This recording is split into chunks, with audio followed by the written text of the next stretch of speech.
F1.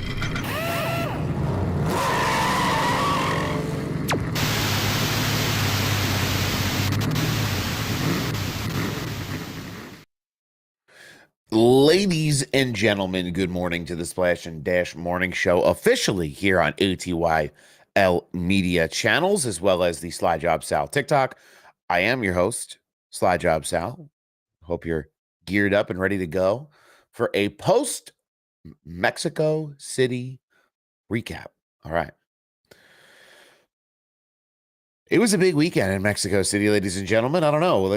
I'm curious to get the feedback of those who watched on television and maybe even those who were in attendance in Mexico City. There's a lot of conversation around the logistics behind doing all of the things that happened in Mexico City, just getting the series down there to Autodromo Hermano Rodriguez. There was some great looking culture, some great looking vibrance in the area that I saw online.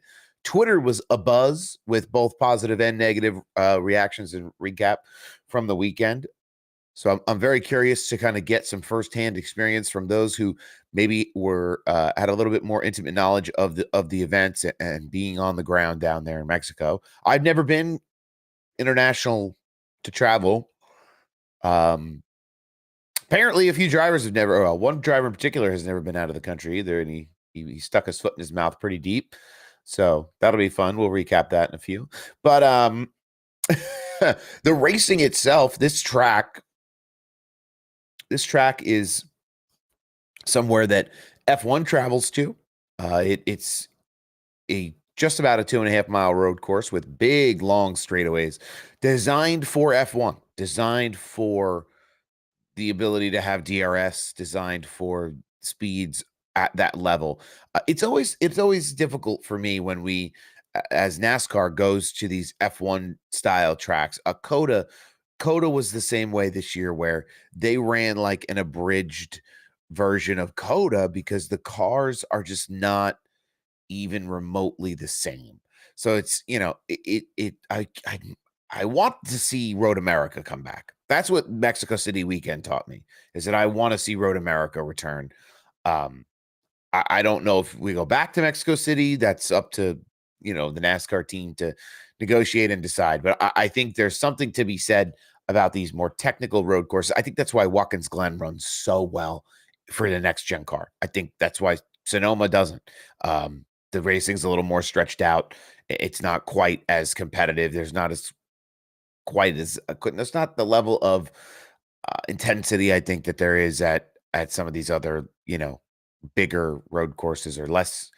I'm going to call them less technical, but just, bigger, longer straightaways. These cars, they're not drafting with these with these road course packages to kind of speed up to each other. They're just trying to outbrake each other into the braking zones to make passes.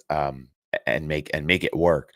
There was a little bit of calamity though as the weekend went along. A lot of drivers had to take Imodium, which they told them not to drink the tap water before they left. So if you didn't listen, I mean, I would have been drinking Corona and bottled water the whole time. That would have been the only two things that touched my insides while I was in Mexico, if it was up to me. But everybody rolls the dice in their own unique way, So it was interesting to see some of the interactions that the teams were having and the drivers were having through that experience.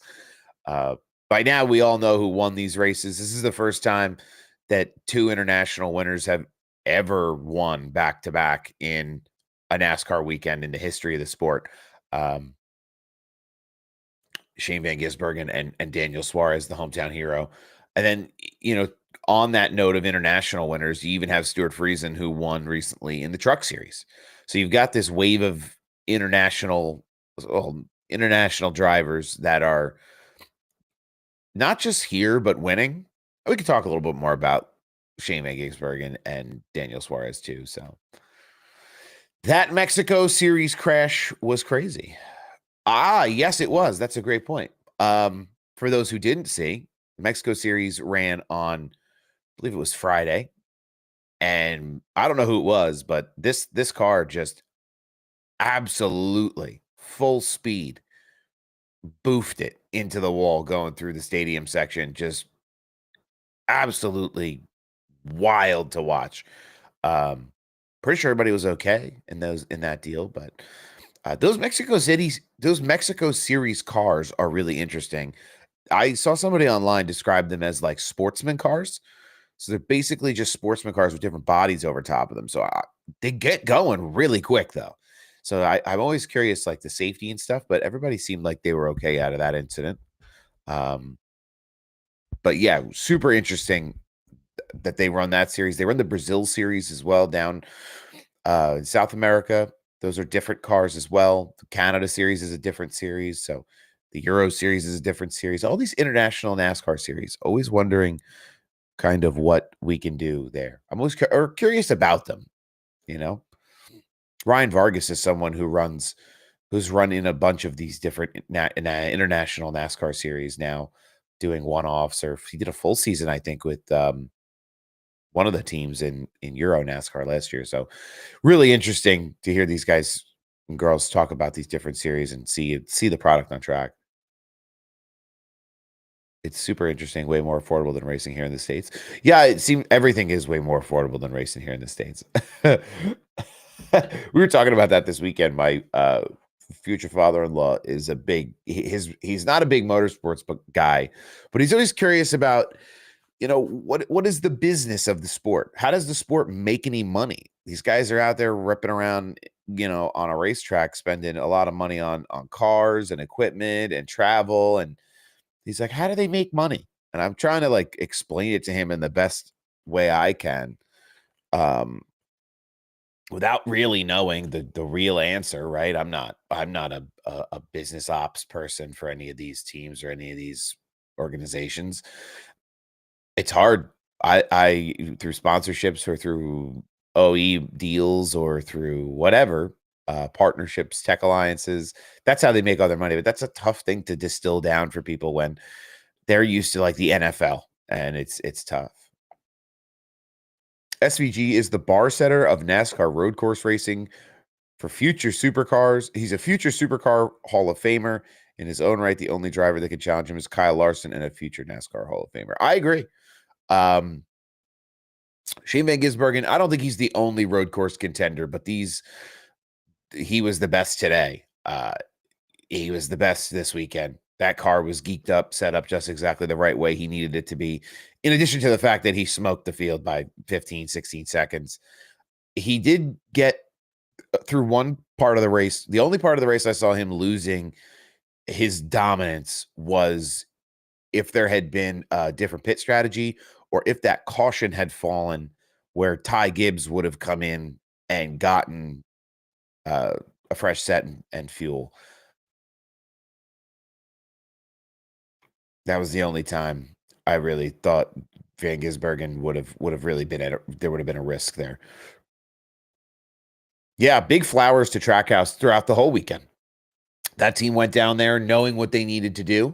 They're building a brand that is an international race team. They're doing MotoGP, they're doing NASCAR, they're doing a lot of different things. So big shouts to them for getting it all together. They're, soup to nuts, had a great weekend. Suarez running in that 9 car. That's a junior motorsports entry, but Suarez started last, literally last. Not I want to go to the back or I got penalized last. He boofed it into the wall there through, section of the course, and that car was beat up. So they went to the backup car. Looked like something you made in NASCAR heat with all this, just slap some stickers on it, get it out there. Better spent your time, better spending their time setting the car up like they did, because it was making all the difference out there on track.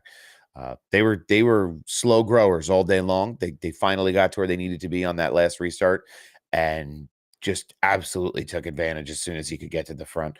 I'm sure guys weren't going to be leaning on him as hard as they would on other drivers, which can help. But Suarez absolutely drove the wheels off that thing in the Xfinity Series. Road courses used to be boring. You knew that Chase Elliott was going to win. Now they're exciting. I agree. Chase Elliott on the podium this weekend, by the way.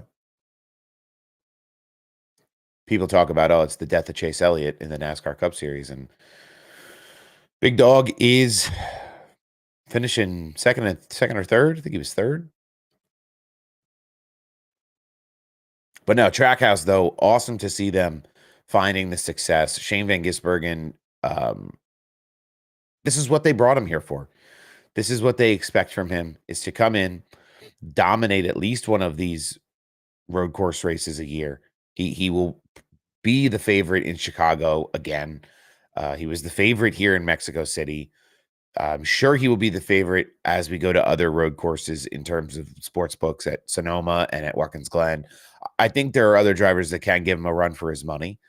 This is a driver who is before this weekend was 30th in points, coming in and now leaves with a playoff spot. So I think there's work to be done for him in other, types of racing in terms of the ovals and maybe some of the, the intermediate, short, and super speedway ovals, uh, to really make him competitive. But he sure does have the competitive edge on these road course races, at least for the time being. It's the only thing that's interests me is that he's going to come out here and win this first one, and now other teams will get to watch. They'll get to go back and watch the tape and understand what they did wrong. Trackhouse is a Chevy team. I'm sure there'll be some data that gets passed around from how that car was built up. I honestly think it's the guy behind the wheel, though. I think you could have all the information in the world. Shane Van Gisbergen is still, that is your anomaly in the situation. Kyle Larson did put on a show, though. Somebody said Kyle Larson is really one of the only drivers who could challenge SVG for road courses. I don't know about that, but I know that Kyle Larson got involved in something early, but he set some of the fastest lap times of the day running around in dead last, just absolutely trying to rip as off as many laps as he could just to finish the day, put on a show in Mexico City, which was really awesome to see him do.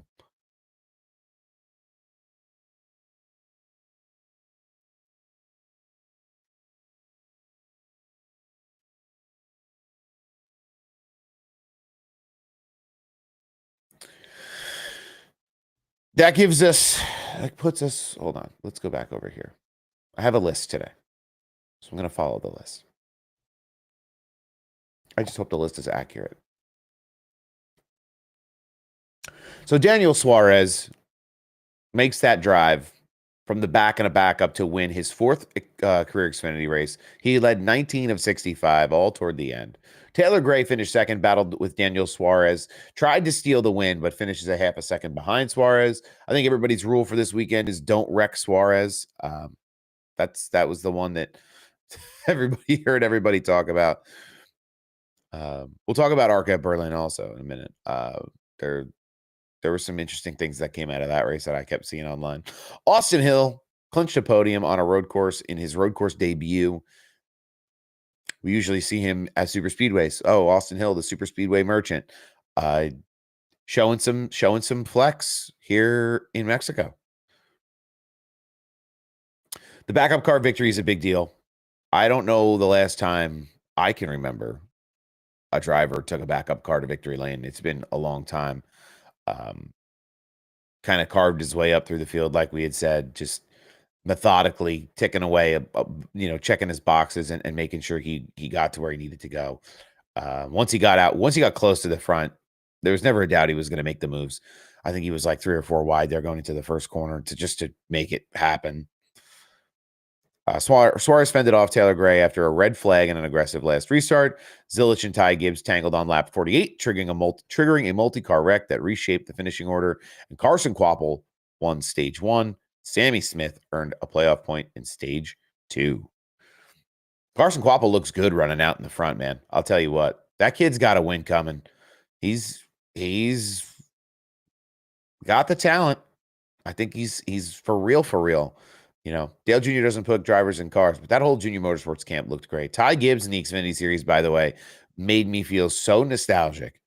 I was loving watching Ty Gibbs in the Xfinity Series. I wouldn't hate it if he went back down. He is so much more competitive in those cars. It is kind of gross. This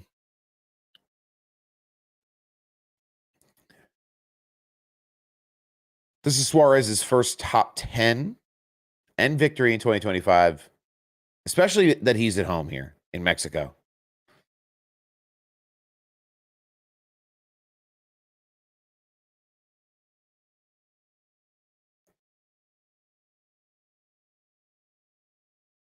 Daniel Suarez backup card looked like he stole it.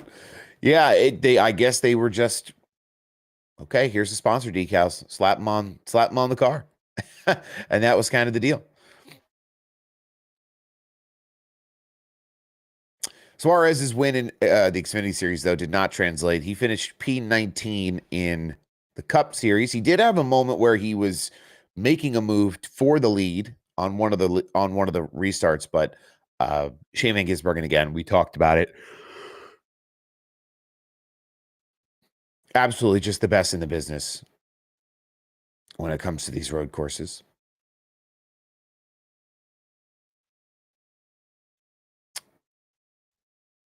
This whole weekend, though, felt like kind of like a NASCAR Mexico homecoming where a lot of drivers even said online too, it was very different to do media for Mexico, different to stay with other teams in Mexico. Even the podium celebration to be up there with other drivers from other manufacturers celebrating. It's something different that we don't really get to see in our side of this motorsports and NASCAR, North American motorsports in general. You win, you go to victory lane. I love the podium celebration. I think that's something we should try to integrate into the sport in other ways as well. I don't know what people will think of that. No, second place trophies for losers, for only one winner, Ricky Bobby. Woo!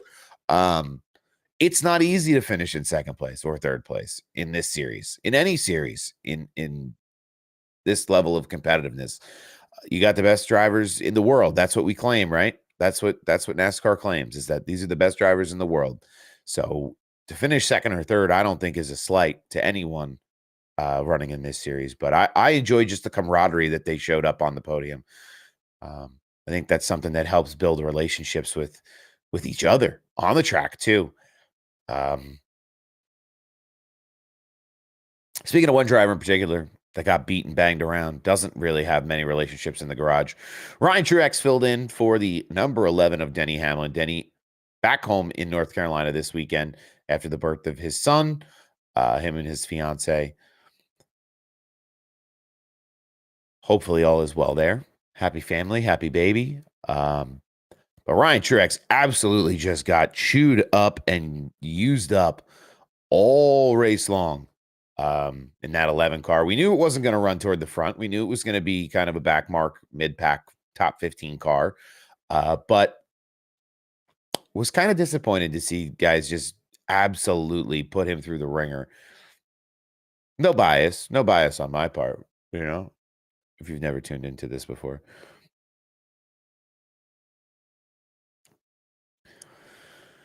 The playoffs is more down to luck and a lottery kind of thing. Yeah, well, I mean, this is the system. We talked about this pretty in depth last year too when Harrison Burton won at Daytona. And this is what the sanctioning body feels the most competitive drivers do, is win. I don't disagree that there's definitely some lottery-esque feeling to it. Shane Van Gisbergen doesn't go out there though and buy a lottery ticket. He goes out there and puts on a show because he is the best road course driver. And one argument is that it's kind of BS. It's not the way it should be. And then the other argument is, well, if the other drivers want to get better at road courses, maybe they can go out there and beat them. I think these are two tough arguments to have for their own reasons, but you can't ask guys who've run oval as their primary discipline their entire lives to go out there and be as much of a specialist on these types of road courses as SVG is. So definitely something interesting. I do think that there has to be a cap on what place in points you are. I mean, even if you win a race, you put it in the bank. If you finish the season in the top 20, like, okay, you can make the playoffs. But coming from outside the top 30, I think, is something that people are getting a little bit aggravated with. If we're going to continue to exist in this winning you're in format, I think there has to be some type of clarification on exactly who's gonna make the Make the grade. I wonder if NASCAR will have a winter road championship. Would be interesting to see NASCAR implement some type of off-season tournament if they wanted to. I know a lot of guys in the Cup Series, they go down and they race the Snowball Derby. That's kind of an early winter deal down in Florida. I think the toughest part of the winter racing is there's not a lot of tracks that will be able to host those events. You'd have to do everything in Florida or West Coast, Texas. Some of the Midwest could host some of it, in some of the more temperate areas, but it's tough when it's cold. That's why the Turkey Derby. I love the Turkey Derby, but my goodness gracious me, oh my! It is it can turn into kind of a fiasco if we're being honest. If it's too cold, because you're just not able to get enough laps in to lay enough rubber down to get the cars to stick to the track the way that they should. The impatience level intensifies as the night goes on and it gets tough. But a road course series would be interesting.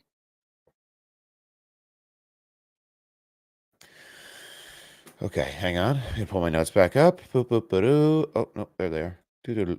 So Mexico City, Shane Van Gisbergen, absolutely dominant. The rain did affect the drive for everyone in the field this weekend. Shane didn't like the car in the rain, to be, if you could believe that, compared to how well the car run. Um, but absolutely putting on a clinic. He absolutely laid it down. Christopher Bell ran second. Um, Tried to fend off SVG a handful of times. Did take the lead from SVG at one point, but SVG just is the guy. I mean, getting in through, I don't even know the number of the turn, but out of the stadium section there onto that straightaway was like this little series of S's. And you could tell Christopher Bell was kind of out of his depth in terms of how physical he could be. You know, how far could he put his elbows out through that corner to fend off Shane and then try to drive away, and SVG saw blood in the water and kept hunting him down. So Chase Elliott kind of didn't see him all day until the very end. The leader's 16 seconds ahead. Not everybody was focused on what was really happening in the back of the rest of the field, unless you were Carson Hocevar or one of those types of drivers who's causing some mess. But Chase Elliott, we've talked about a lot this season. And I even have a clip still that I should have posted but never did. Talking about him, where people are, just absolutely melting down over his performance. And you don't have to. He's fine. I promise. Dalton, good morning. How we doing, man? Happy Tuesday. But yeah, there's no reason to be nervous about Chase Elliott's performance. Is he a championship contender? I don't know. But he's going to run competitive races. And I think Chase Elliott fans need to just take a deep breath, calm down, understand your guy can't win every race, can't win every season. The system that they're working on over there on that 9 team is working. Alan Gustafson is for real. He's always been for real. This isn't something he's had to prove. And I think people just have to let it happen.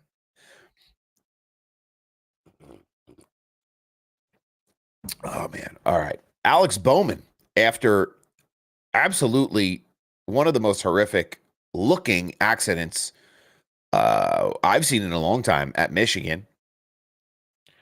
They said he was sore to the point that he was not comfortable walking a couple of days after that Michigan race. Finishes this race in 4th. Anthony Alfredo was on standby to kind of jump in the car in the event that Alex felt so uncomfortable that he couldn't finish the race. But Alex Bowman, a trooper. This is another reason too. I hate when people get on this thing about Bowman being the 4th car and Bowman not being good enough. The guy is out here laying down good races. People just get so inflammatory about the bad things that happen to him. He's a good driver. He's putting up good numbers. He's getting things done in that 48 this season. I know, there's a stretch of races that didn't go his way, and he lost like 10 spots in the points over 9 races. But he's going to put us all on skates if he makes a comeback here and starts turning these races around and getting good points and moving his way up the standings. Colton, happy you came in. Hopefully we see you again. Enjoy your beautiful Tuesday.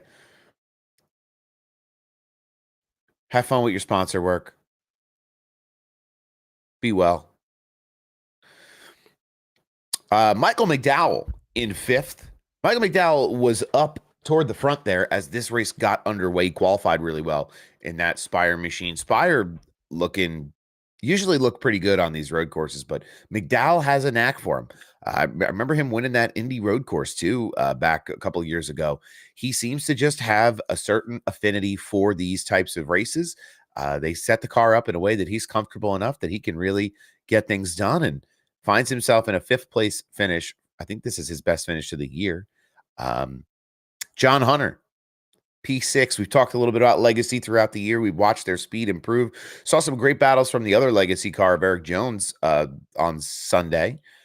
Was fun watching him go back and forth with Briscoe and with Blaney and with Byron for a couple of laps there, going through some of the sections where they were getting tight with each other. And Eric Jones is, I like Eric Jones, the driver. I do.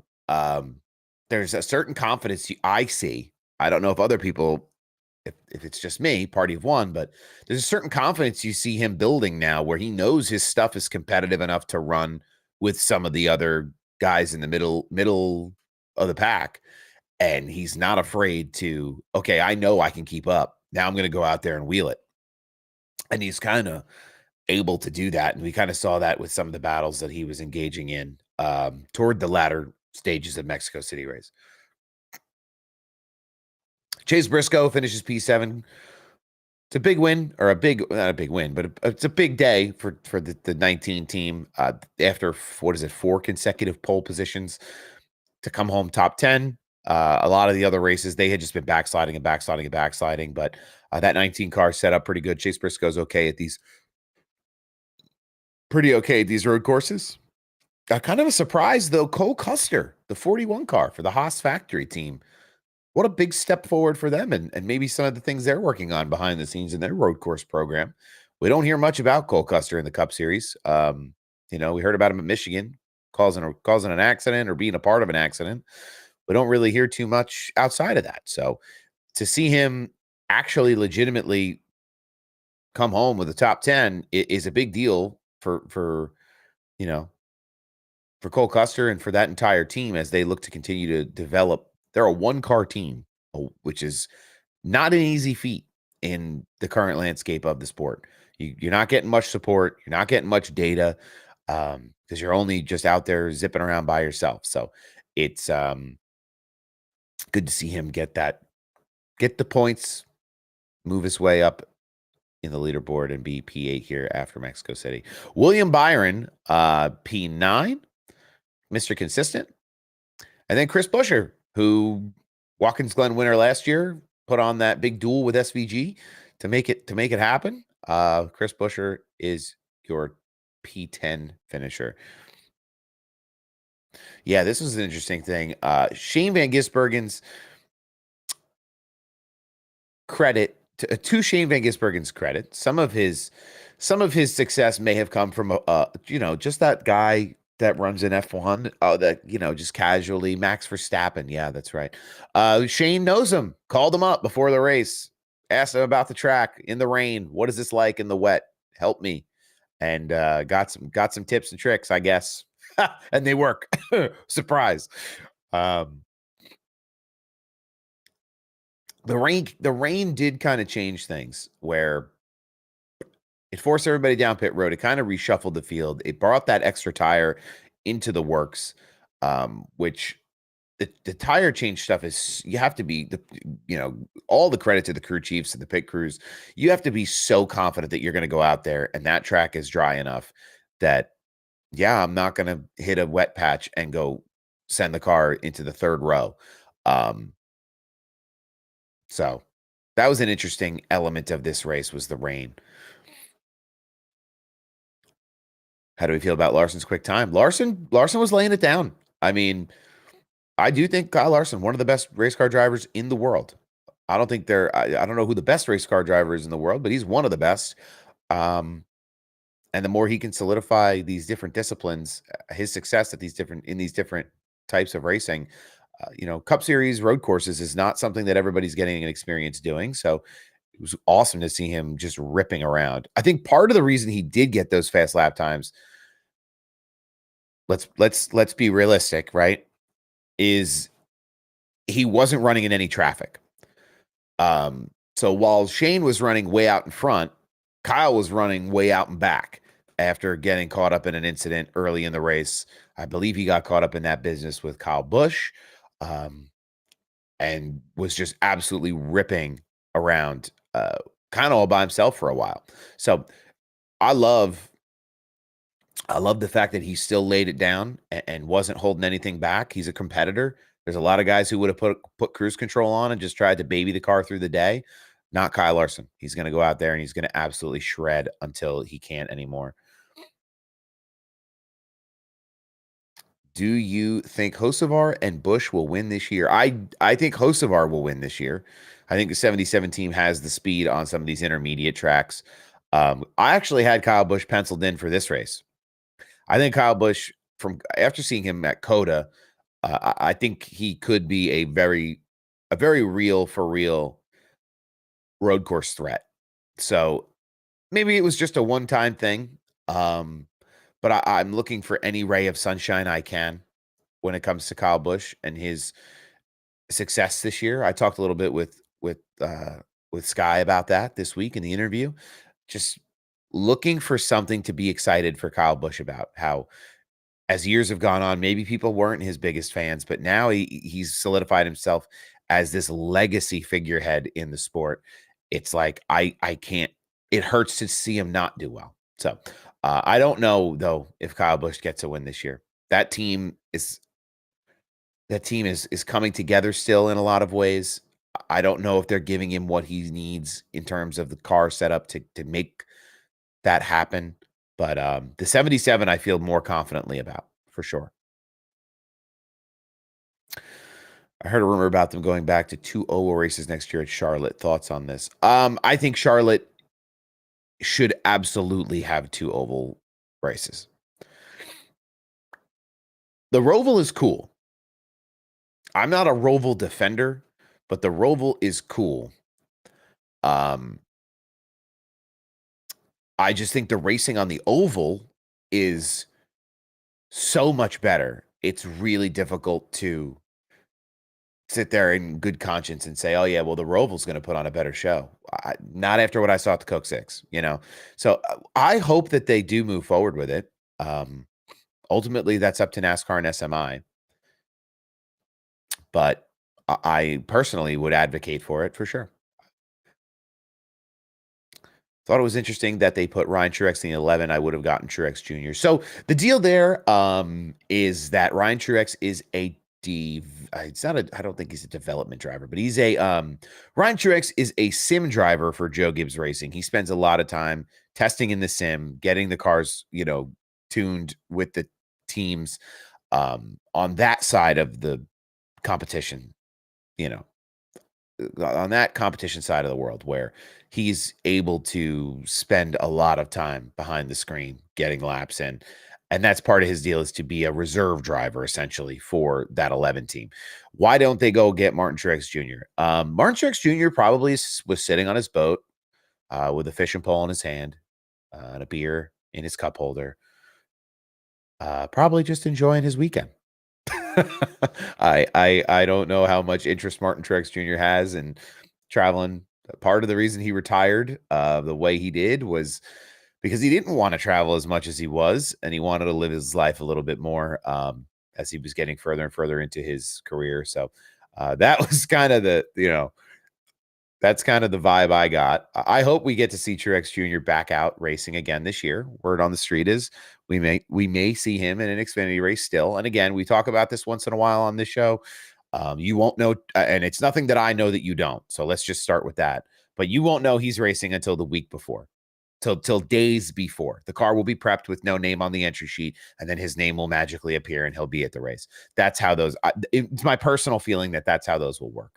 I hope to see him back in a modified this year, but I'm gonna cross my fingers. We'll see. But the product at the Oval this year tells you all you need to know. The Roval is not needed there. I agree. I think the Roval is not the better. It's not the superior product at Charlotte. It really what it's going to really come down to is they're going to have to gauge interest from the fan base and understand if they can pack the place out for the Roval like they packed the place out for the Coke 600. And whatever they can sell more tickets for is what they're going to put on. That's what they're going to ultimately what they're going to do. It would reshape kind of the way the playoffs run because the Roval is always like right around that time to make it or break it or advance your position toward the playoff. So I don't know. I don't know. It's I would prefer to see them go back to the Oval. That's my preference, but I'll be happy just to see them go back to Charlotte. What do you think about Hocevar to replace Bowman rumors? I don't see now. This is an interesting thing. I tweeted about this last week, and I don't know if people follow me on Twitter, but um, I don't think Hocevar needs to replace Bowman. I think both guys can exist just where they are, because you got to think about it, right? Like Spire is a Hendrick like farm team. They're supporting Spire with engines and with equipment and with technology. So if Hendrick Motorsports wants to see Spire succeed and wants to see Carson succeed. Carson's so young. I think people forget that. He's 22, right? So I don't think they need Hocevar up in the 48 at all. I think he can continue to run that 77 and it runs as kind of this pseudo Hendrick car, just the way the 7 does, just the way the 71 may, depending on what level of support they're getting from Hendrick Motorsports. So I'm sure at some point, if the success gets to be enough, they'll want to pull him in and bring him into the camp, at the Hendrick Motorsports campus. They'll want to bring him into the fold. But I don't think we're even close to a Hocevar Bowman swap. A trade would be interesting, though, now that I say it out loud. We saw that with LaJoy and Haley didn't end up working out so hot for LaJoy. I mean, it did now that he's on TV. That's good. I'm happy for him. I think that's a great place to be for him. He's very charismatic. I think he's got good personality for it. But always tough to get pulled out of that car, and especially when it's a contract trade. And we don't see them in NASCAR or in motorsports very often. But when they happen, they usually make some noise. So, but again, long answer to the short question is, I really don't think you're going to see a Bowman Hocevar kind of deal that people are describing. I think Bowman is running well enough that you really can't pull him out of that car compared to other drivers in the field. I don't see how it happens. All right, let's see.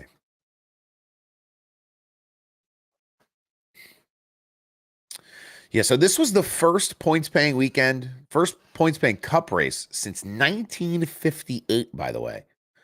International points payer, which is pretty nuts. I do think this event opens up a opportunity at Montreal Motorsports Park. I think you might see the Canadian tracks try to come in and it's easier logistically, I would imagine, for teams to travel to Canada than it would be for them to travel back to Mexico. So it'll be interesting to see if they do try to continue this international tour, or at least the North American international tour, what they do. Now, the logistics to get these cars overseas, I'm not jealous of whoever has to put those logistics together for the teams and getting the drivers there and getting the cars there and getting all the equipment there and every nut and bolt, the trailers, the trucks, the whole nine. And then being so far from home in terms of support and war room and all of that. So I don't know. We'll see. We'll see. I love to see them go back to Japan again. That'd be wild. SVG 16-second victory is the biggest in the Cup Series since November of 2009 and is the most one-sided road course win since Riverside 1979. Shane converted pole into dominant control, his second pole to win season. Pole, oh my God. I'm just stumbling over my words. Despite battling a stomach bug pre-race, Van Gisbergen drove the car through changing weather conditions. Yeah, he was changing some weather conditions in his pants apparently too, where he said he had it coming out the front and the back. That was a wild post-race interview, let me tell you. SVG's win garnered praise from F1 host Will Buxton and earned the talk of a future in IndyCar. Imagine SVG in IndyCar. That'd be interesting. Imagine Trackhouse gets into IndyCar with the IndyCar team. That would be wild for a motorsports group to have a NASCAR and IndyCar team under the same banner. That'd be cool. Don't know. I'm just saying words. I don't have any basis that is true information, but that'd be cool. Suarez home race Xfinity win, local anthem sing along, and SVG punting a rugby ball into the crowd created vivid emotional moments this weekend. All right, cool. That's the end of my little script. When Dodge comes back, do you think Penske will go with him? No, I think they're too far down the Ford rabbit hole at this point. They would be kind of silly to do that. I think they'd be kind of silly to leave their Ford Alliance behind the level because of the level of which they have it. Priest and his caution penalties. How does RFK fix it? I don't know. There were some weird penalties this weekend. There were things that happened on pit road that could have been penalties that weren't. Priests, got to clean it up. Make sure they can get in and out of the box, do the right speed, not hit anything, get what they need done. There was DVP stuff that I saw from, I think it was it Gilliland or was it Zane Smith? One of those FRM cars though, like they pulled it in, they worked on it in the pit, fixed it, went over the DVP clock time, sent him back out. He had to pull back down pit road, pull into the DVP garage, sit for like 30 seconds or a minute, turn around, come back out, sit on pit road, and then go back out on the track. Like it was some kind of ridiculous process for them to get back out on track. And I didn't understand it. Daniel in the chat, ladies and gentlemen. Daniel, this is the only way. We spent a lot of good time with Daniel this weekend. We had a great time. We were out at a family event. Love seeing Daniel, regardless of all the circumstances. It's good. What are we up to this morning? Getting busy. Daniel's a professional line stringer upper. Those ones that bring power to your house. All right, break's over. Come on. Anyway. ARCA, somebody asked about ARCA before. We talked to Chris Golan last week, who was running in the ARCA race at Berlin. It was one of his better tracks. He felt confident in his ability, and I didn't get the chance to watch the ARCA race, but I'm going to try to say this kid's name, and I'm going to absolutely murder it. So I'll do better next time. Trayton Lapsevich, I think is how you say that. I've never seen the name Trayton. He dominated the entire race, pole to flag lead, winning his first ARCA Menard Series race in his second start. He's also the first Canadian winner in ARCA since 2014.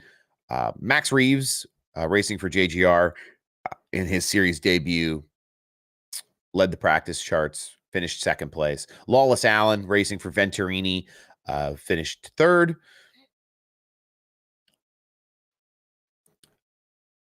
Andy Jankowiak, I don't believe raced this weekend, which is tough because he's fifth in the championship points for ARCA right now.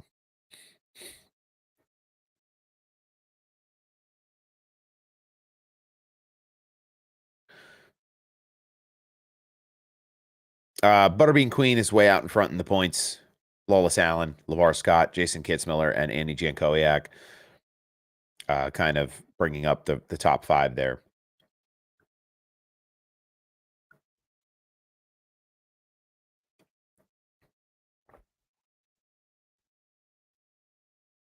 But I don't. Where did Chris Golden finish? Let's see if we have good things to talk about with Chris Golden.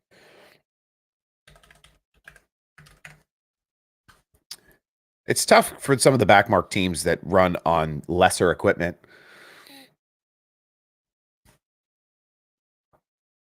Oh, not the night he wanted. Qualified 18th out of 24 cars, a mid-pack starting spot. So there you go. There was some speed in that car. Ran less than half the race, only 72 laps before mechanical problems sidelined him. Officially recorded as 19th out of 24 to finish the race behind fellow midfield entrants like Mandy Chick and ahead of Dale Shearer. Okay, well, I mean, it's obviously not what you want. You never want a DNF, well, not DNF, but be mechanically sidelined from a event. But it's tough. It's tough. It's tough. We talked to him about what it takes in terms of the effort to actually get out onto the racetrack. So Chris Golden is someone who started racing only a couple of years ago, is funding his entire racing career from his 9-to-5 job in the oil field out in Oklahoma. Oklahoma. And just doing it. I don't know. Like I when I talk to him, he's working every day. He's calling sponsors. He's securing rides. He's traveling places with business cards, telling people I'm your driver. He has a family at home. He's doing some other like philanthropic things too in terms of his racing career, where he's working with some great organizations to try to connect families. That's kind of a big part of him and his life that he wants to try to, wear on his sleeve as he pursues this racing career in the ARCA series. And he runs dirt. He has a dirt car as well.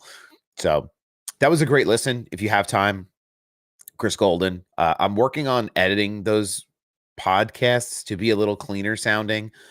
They're mostly just conversations, which is the way I try to keep it. But trying to clean them up a little bit and make them a little fresher and more presentable for you, the audience. So there's something you can enjoy there if you've got some time. It was before Berlin, so it's an interesting kind of perspective from his side, where he's prepping for this event. And I know people aren't like super impressed with the ARCA series, but I think there's more to it. I think if you really love racing and you really love the sport and the industry, like there's more to this than just, okay, car go fast on track, money make car go faster. There's there's deeper stories to this, and ways that people like you and I are out there trying to pursue their passions in racing and in life. So great conversation with him. Would definitely recommend, especially now that we have some of his information here about this last race weekend.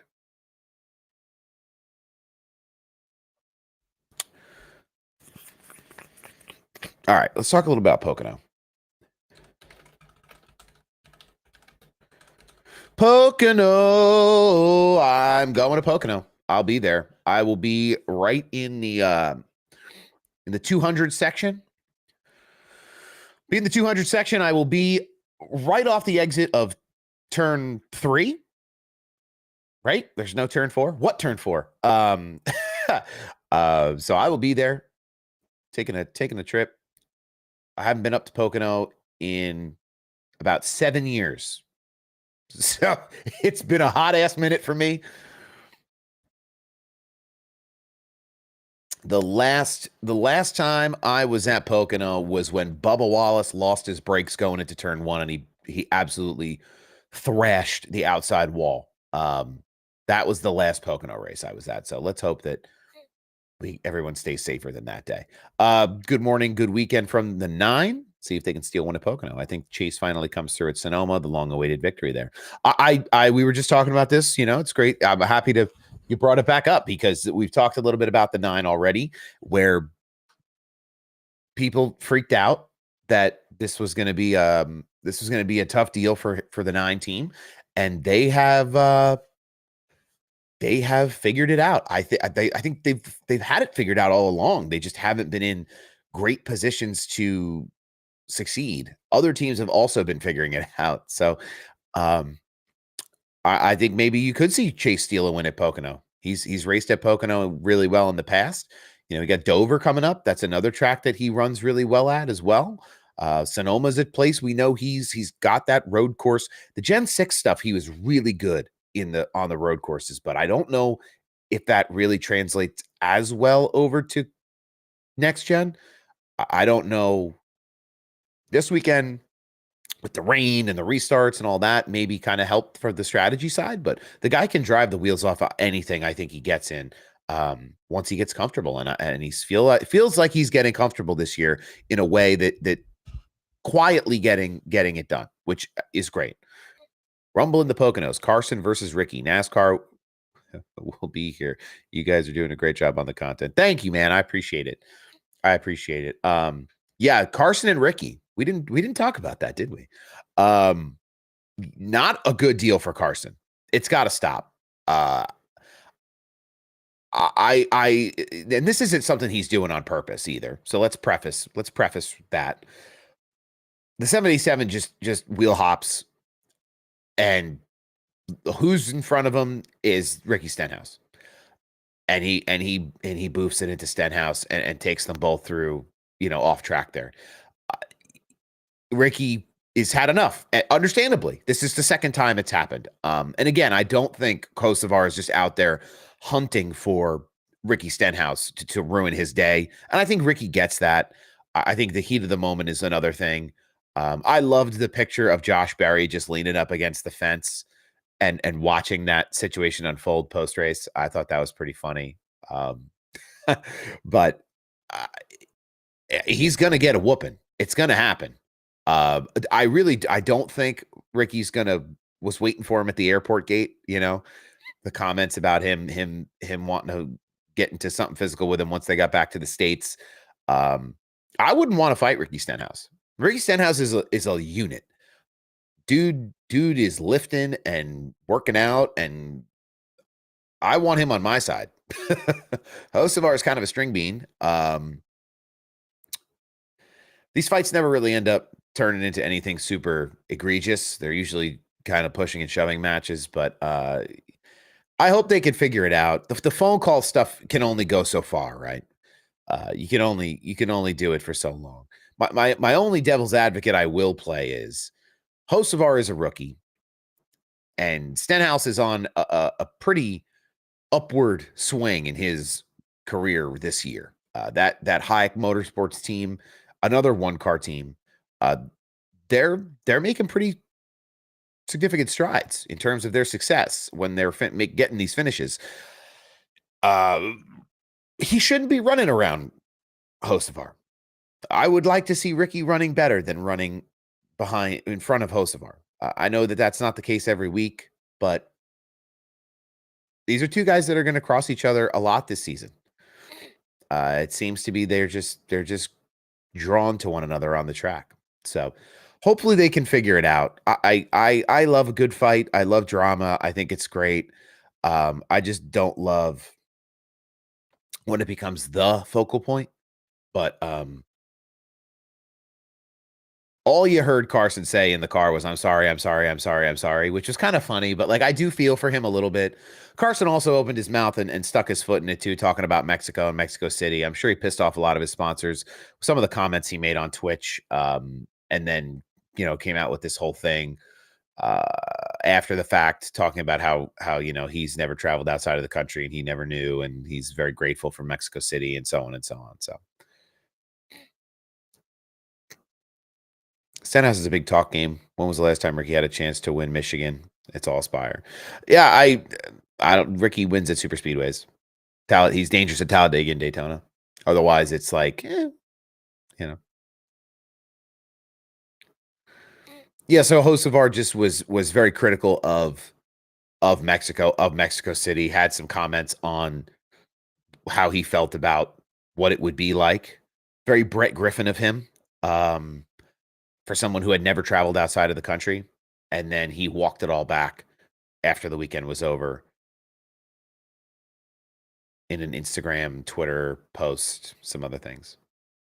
So I'm sure there were people who saw that stuff, and especially with Hocevar's recent success, and were like, "Hey, what? Come on."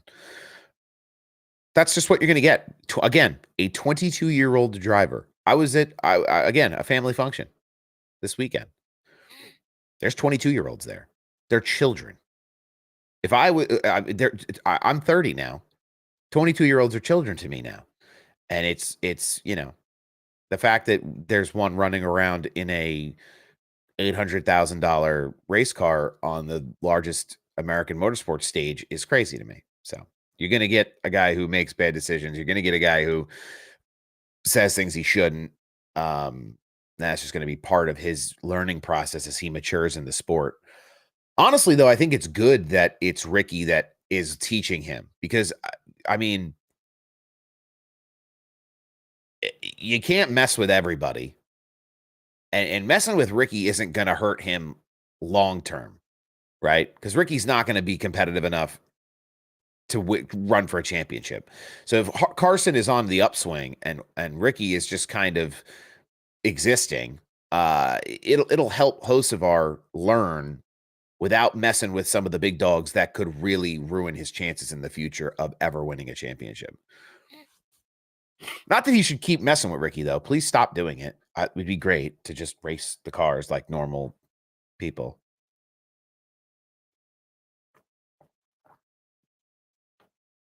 All right. Cup Series, Truck, and Xfinity are all going to be at the Tricky Triangle.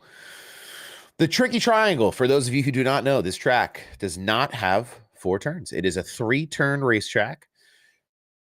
And that's why it's the Triangle, baby. Long Pond, Pennsylvania, 2.5-mile oval with unique turns. Turn 1 is 14-degree banking. Turn 2 is 8-degree banking. And turn 3 is 6-degree banking. So you get kind of a little bit of every flavor.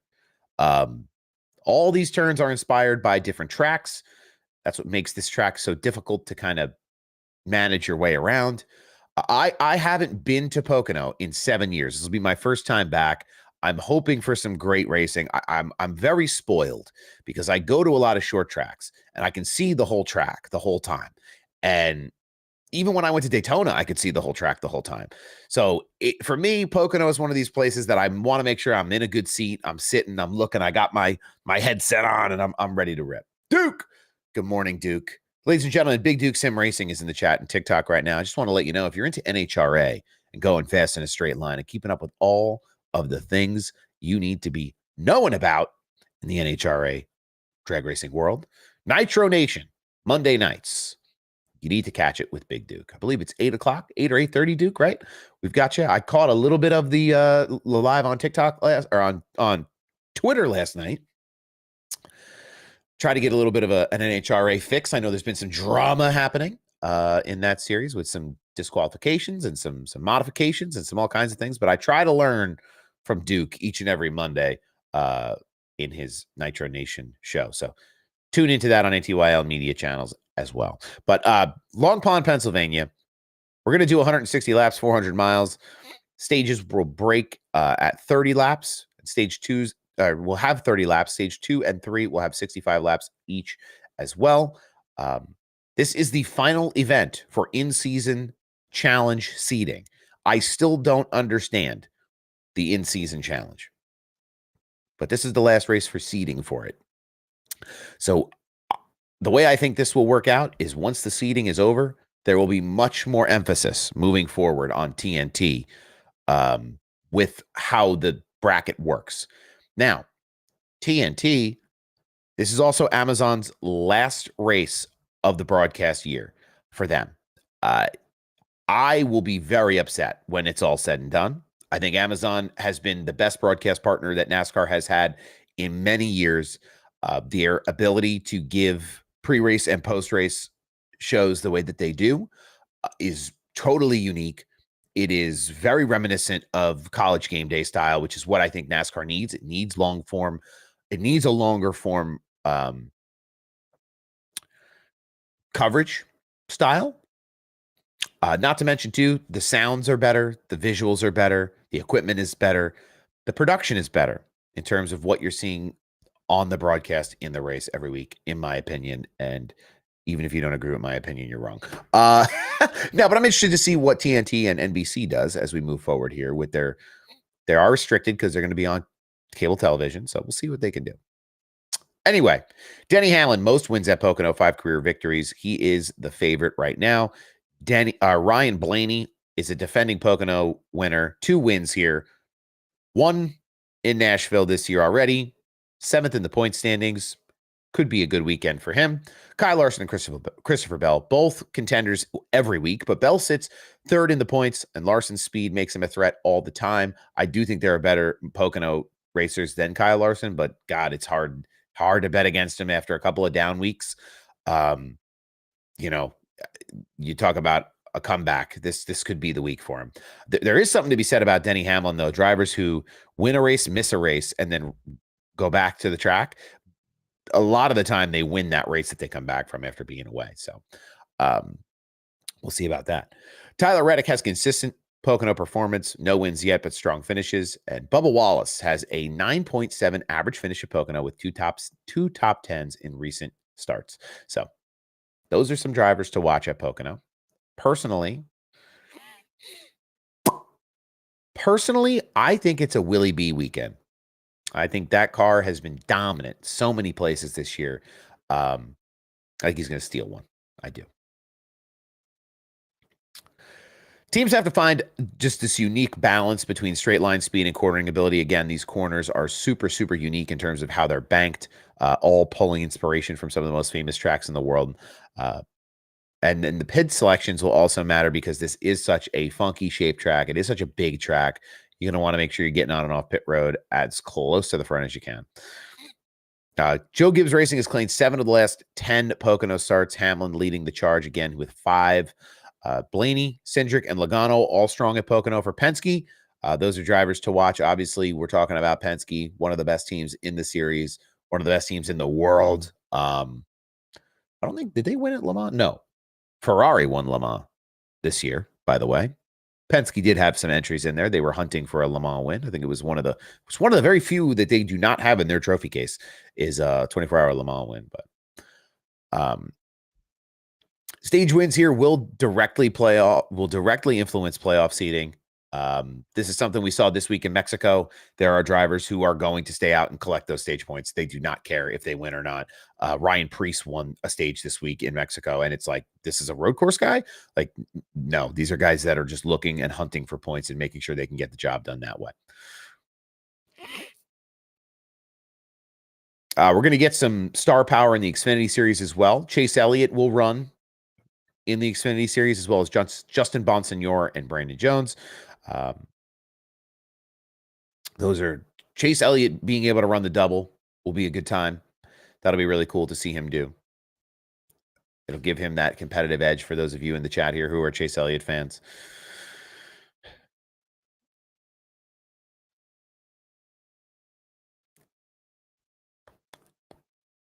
Drivers like Jesse Love, Carson Kvapil, and Parker Retzlaff, Ryan Sieg will be pushing hard for stage points. These are guys that are kind of in the mix in the playoffs, that are looking for points. Keep your eye on them. Pocono is known for fuel strategy as well, tire strategy. So, around 100 mile mark or 100 lap mark, you're going to start seeing some different strategy being employed, which will be exciting to see for us at home, at least. All right. Now, all that to say this. Let's see where the power rankings sit with our Cup drivers. William Byron, Christopher Bell, Kyle Larson, Chase Elliott, Denny Hamlin, Ryan Blaney, Tyler Reddick, Ross Chastain, Bubba Wallace, and Chris Buescher are your top 10 in the NASCAR power rankings. I don't know who puts this list together, but it's pretty accurate. It's pretty close. It's pretty similar to the point standings. Maybe accounting for some momentum shifts as the races go on here. And I know we talked a little bit about Alex Bowman. Bowman is now 12th in the point standings. Elliott 4th in the point standings. Hendrick Motorsports. William Byron is 1st in the points. Larson 5th. Elliott 4th, and then Bowman in 12th. So they are in this. They are very well equipped to make this happen in terms of all 4 of these cars. Can you explain to me why the 5 and the 24 have so much more speed than the 9 and the 48? There is an answer to that question. Now, I don't know if I'm the most qualified person in the world to answer it, but I will do my best if you'd really like me to try to cut it up. Those cars are simply just set up better. They're engineered better for their drivers driving them and their preferences. We've seen some really creative ways that Hendrick has gotten those cars to improve speed. We know they like to kind of tinker around and make the cars optimize the cars, let's say.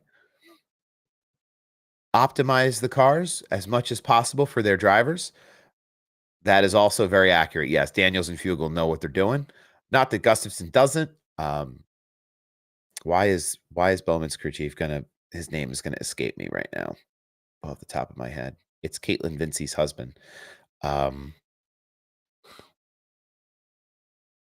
Blake Harris.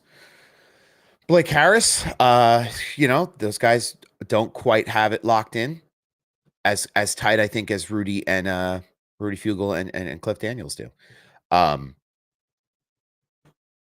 Every driver wants the car to be different. You can't just take Chase and Alex and put them in the 5 and the 24 with the same setup and have them just automatically find the speed the way that the guys who are driving those cars now do, the way that Byron and Larson do.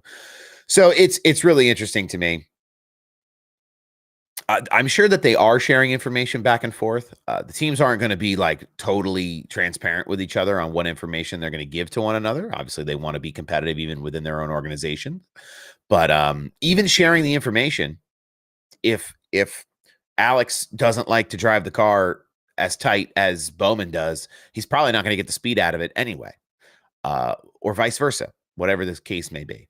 So it's really interesting to me because I know that Hendrick is definitely pushing the boundaries in terms of what they can get out of the cars and competitive edge. And that's why we've seen the 24 car so dominant in open at the front of the pack this year in some of these races. You see what happens when it gets mired back in the dirty air and stuff. And that's something that they're, I'm sure, figuring out. Tough to have it both ways where you're really fast in clean air and then you're really fast in dirty air at the same time, especially with these cars. Those front clips are like big pieces of plywood. They hold on to all the air, but I think there's some more creative innovations happening with the 5 and the 24 teams. And they're a little bit more comfortable to push that envelope than maybe the 48 and the 9. That is my instinct. If anybody has actual founded, answers on why those two teams are so much faster, I'd love to hear it because I don't know 100% the answer, and I'm sure that Hendrick Motorsports doesn't want everyone to know 100% the answer to that one. But I appreciate the follow. Thank you.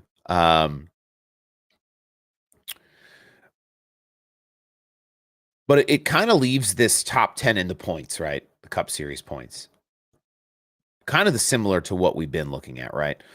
So we've got Byron, Larson, Bell, Elliott, Hamlin, Reddick, Blaney, Chastain, Logano, and Wallace. Waiting in the wings is Briscoe, Bowman, Buescher, Preece, and Cindric. That wraps up your top 15. So those are drivers I consider to be competitive every week in that top 15. I mean, we got Hocevar in 20th in points. Kyle Busch is in 18th. They were on the bubble this week. Probably hurts them. Ricky Stenhouse making backward slides. Eric Jones making a backward slide.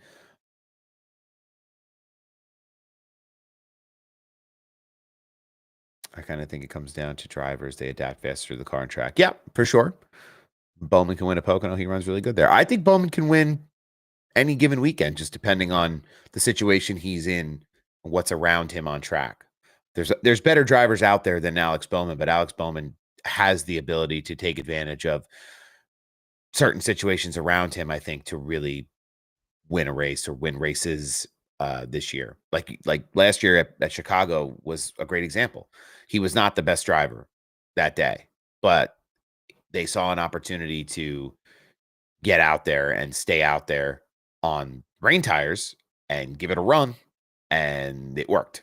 So let's see, this camera likes to go out of focus. It worked for him. So those are the types of situations I feel like him and his team are willing to take chances on it and make things happen because of the situation they're in. But yeah, Bowman could be a winner. The 48 back in victory lane.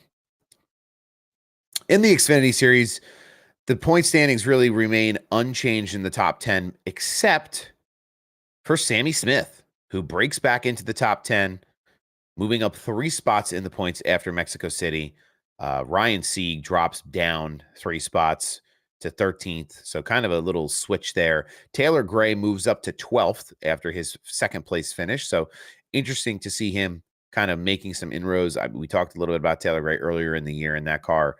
It's gotten better a little at a time. So an interesting name too in the mix is Harrison Burton. I think Harrison Burton is a real deal race car driver. I just don't think he was quite ready for the Cup Series in terms of running a full-time schedule, but he's in 11th place in the Xfinity points standings right now. By no means is he out there beating the brakes off everybody every single week, but I think this, when we look back in a couple of years and we say, okay, Harrison Burton is now in the Cup Series, because I do think he's going to return to the Cup Series in some capacity. I think we'll look back on his time in the Xfinity Series running for AM Racing and in this 25 car, and this will be the reason that he gets the opportunity, because he is learning and adapting and growing even more and developing at this level. Those Xfinity cars are no joke either. I think Ty Gibbs set a faster lap time than Kyle Larson did in the Xfinity Series in an Xfinity car versus a Cup car. And then in the trucks, let's go to the trucks.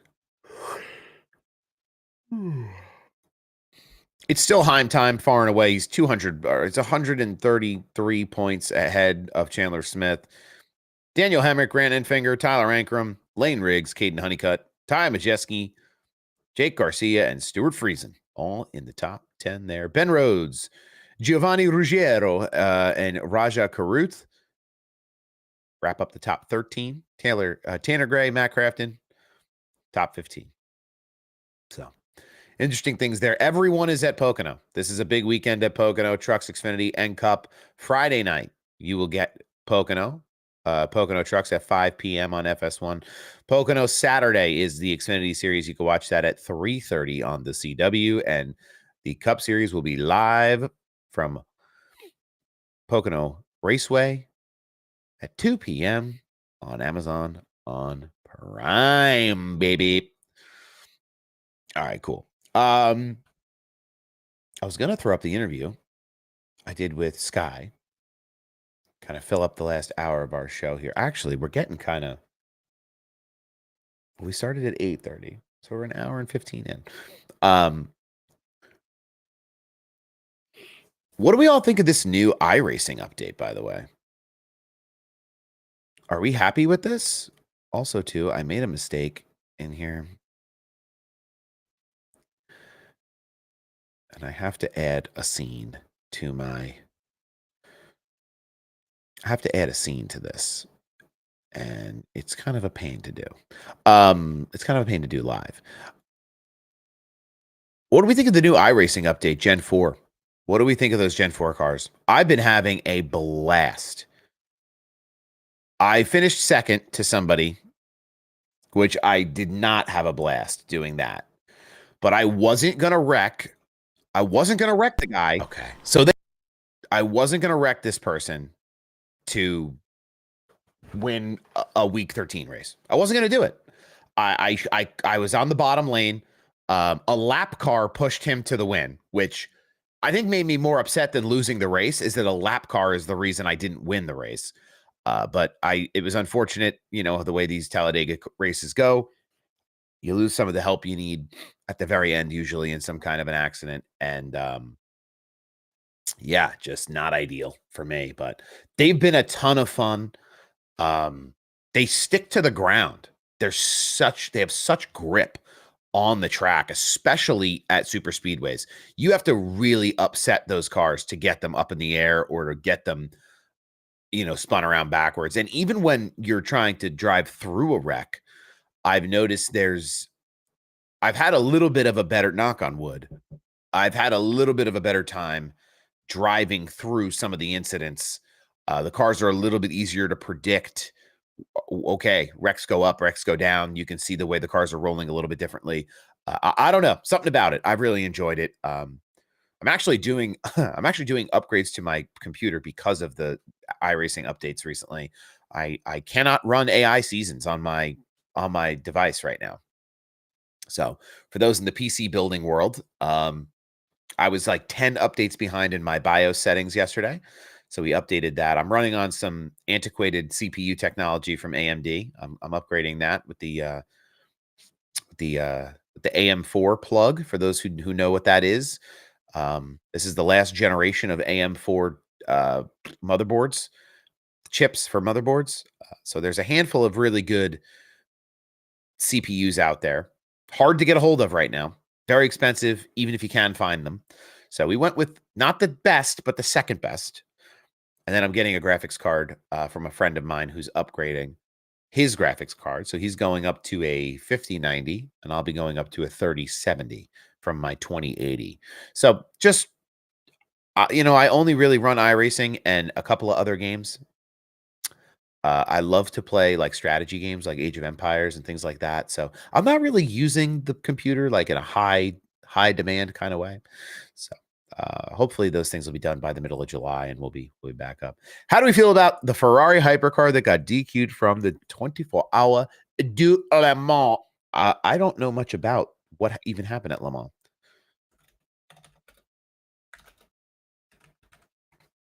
Let's see. Let's ask ChatGPT what happened at the 24-hour du Le Mans.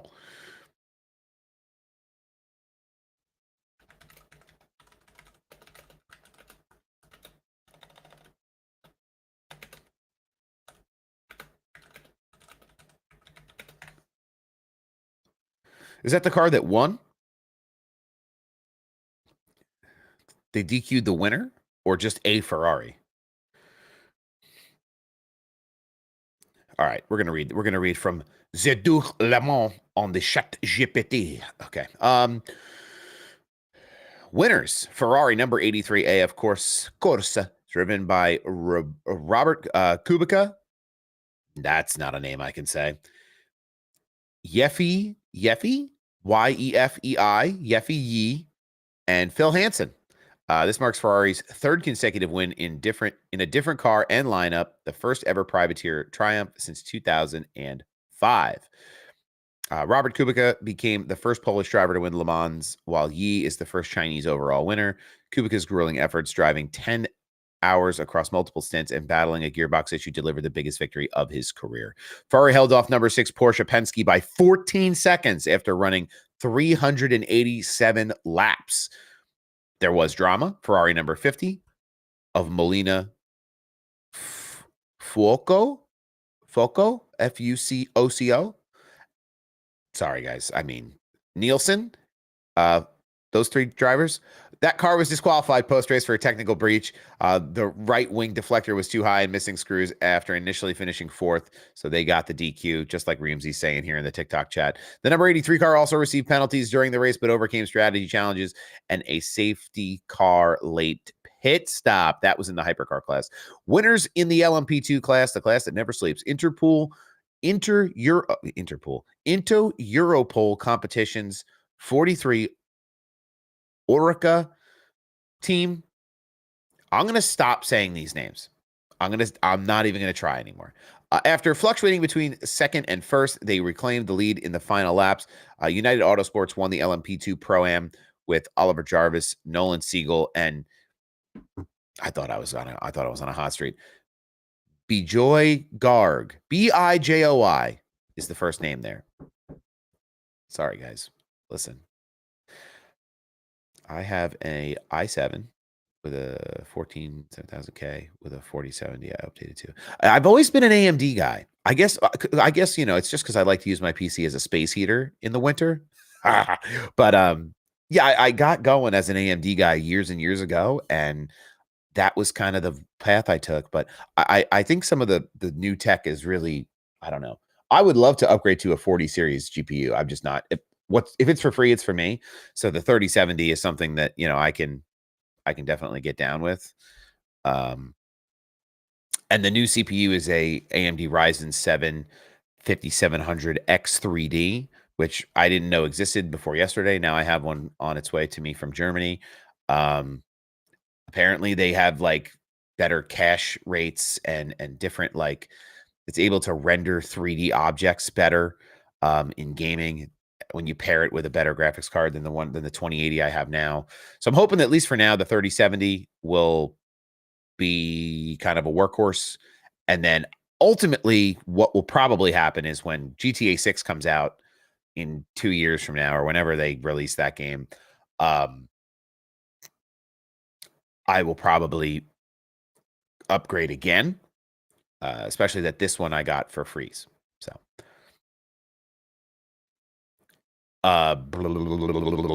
I just don't want to rebuild a whole PC to AM5 and go down the rabbit hole of spending $1,000 or $2,000 on a PC refresh. The computer sits under my desk. I'm not big on like glitz and glam of the visual aspect of it. I have more room on my desk now than I ever have. But I have like a die cast and I have some other things that I keep on that side of the desk. But yeah, see, now you're talking 128 gigabytes of DDR5. That's the big question for Sal, is like, when do you make that transition? Now that I'm spending money on a CPU and getting a new GPU, I probably won't go over to DDR5 or any of that for quite a while. But it depends on what you play, right? It's like if you're playing different things, you need it. For me, I do iRacing, Company of Heroes. There's a new game out called Broken Arrow, for those who are into the strategy games. I know Reamsy probably knows all about that game. It's on you could buy it early and play it, which is killer. It's like a war strategy game. Um, and then I play a lot of Age of Empires. And then again, iRacing, maybe a couple of like low level drifting simulators. I try a set of Corso, but I don't know how to set it up right. I'm miserable. What's up, United Hot Rods? How we doing? Good morning. But yeah, there are a lot of good things in the PC world too. Anyway, Battle on Asphalt, LMGT3. Now we're going to go through it all. This is the Manthe Emma Porsche 911 team. They won out of that group. Proton competition fielded 5 entries and finished strong across hypercar and GT classes. That was the other talking point here.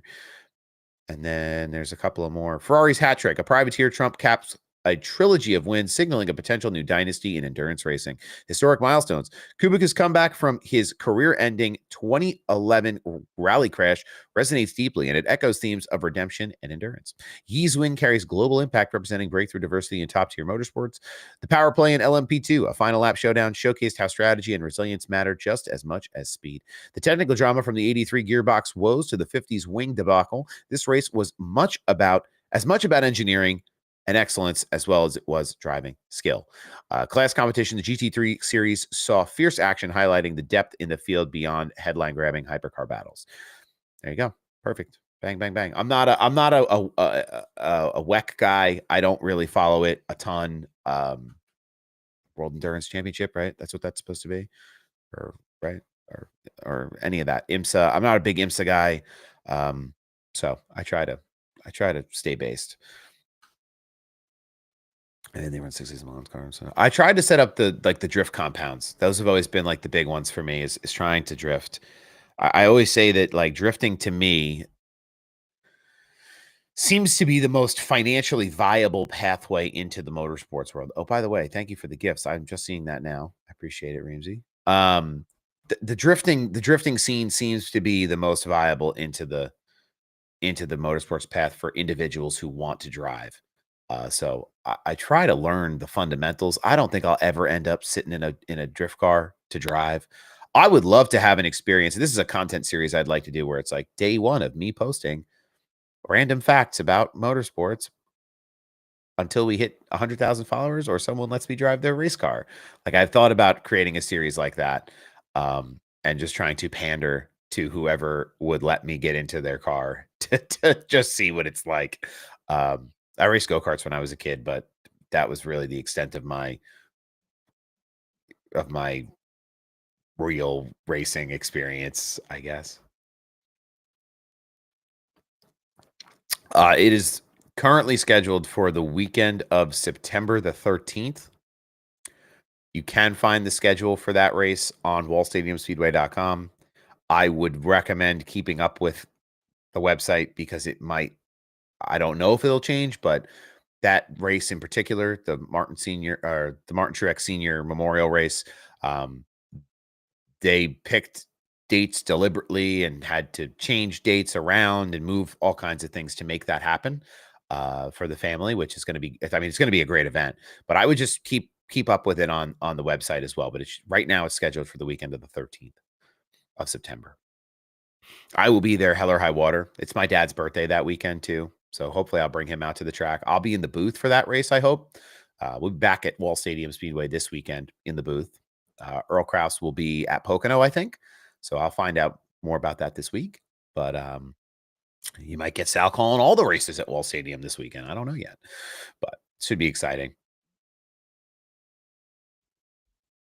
All right. We got about,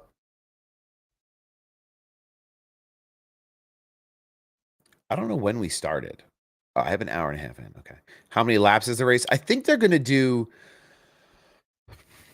I think it's going to be like the Smart Tour was.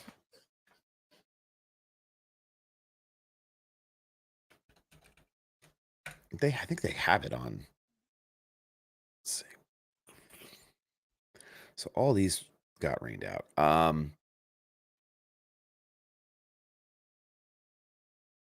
The Garden State Classic is also a big one too if you're coming back home, but that's the end of this month.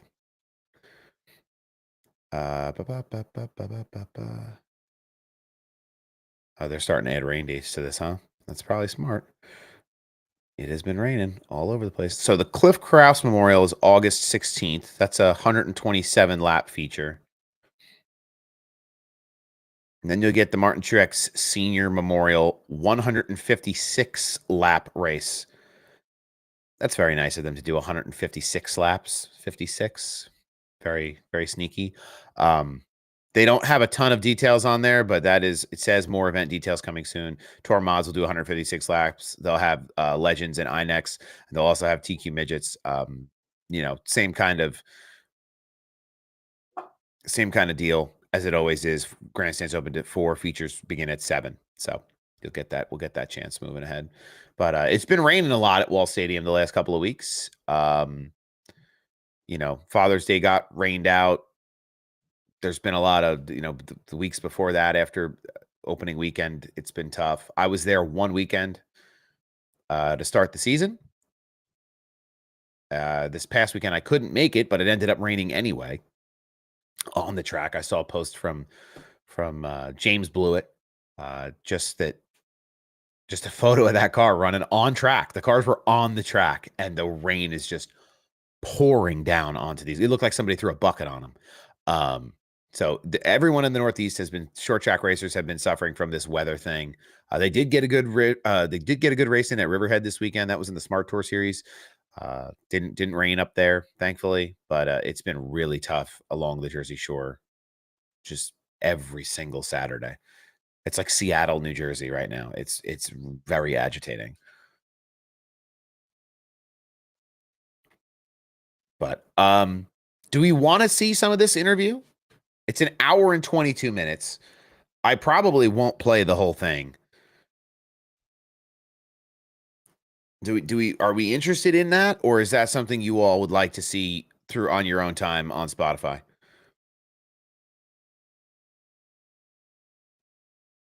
Chat, are we cooked?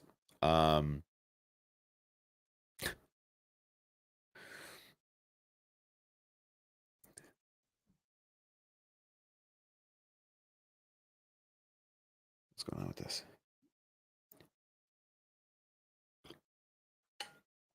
I didn't realize too the Jersey Shore the Jersey Shore Classic is a big race for Wall Stadium. That is, I will be in Las Vegas. I will be in Las Vegas that week, so I will come home. That's next weekend. The Las Vegas is yeah, that's rough. So this weekend, I'm off Thursday and Friday, so I will be at Wall on the 21st, Pocono on the 22nd. I'll work. I'm off the 23rd again. I have 1 day of work here at home. I fly out Wednesday the 25th to go to Vegas. I fly home Friday the 27th, and then the 28th is the Jersey Shore Classic. I did not realize exactly what this run of scheduled races is like for me over the next 2 weeks. I'll be a busy boy. Yeah, Saturday, June 28th, and they'll do a rain date on the 29th just in case. This is probably the biggest event outside of the Turkey Derby. This is definitely the biggest event of the year for one of the biggest events of the summer, I should say, not the biggest event of the year, because they're doing some new events too this year that could be the biggest event of the year.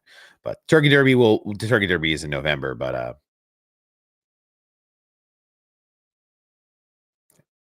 crazy. We're already looking into November. I'll be back home by then. I'll miss. What'll I miss? Oh no, there's races. I forget that they take weeks off. They take weeks off, Wall Stadium. So they'll run. The season finale will run September 27th. That'll be the single points champion, and then they'll run some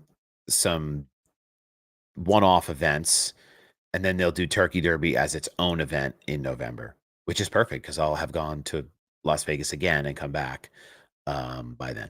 So we'll see. Sal, always looking for opportunities in the motorsport space, though. If anybody wants to hire me full time, I'm going to just start saying that on stream for those who are in the industry. Open to opportunities as I continue to develop my professional skill sets. Obviously, I do a lot of talking on the internet, but there's other things I do as well in terms of social media marketing, digital everything. So if anybody's got an in, let me know. But I think I'm going to play a little bit of this interview with Sky. We'll get a little bit of it cooking, and then yeah, so enjoy that for a little bit.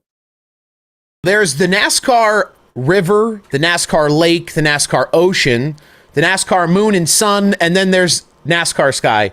Thank you so much for giving us some time here today and coming in and chatting with us.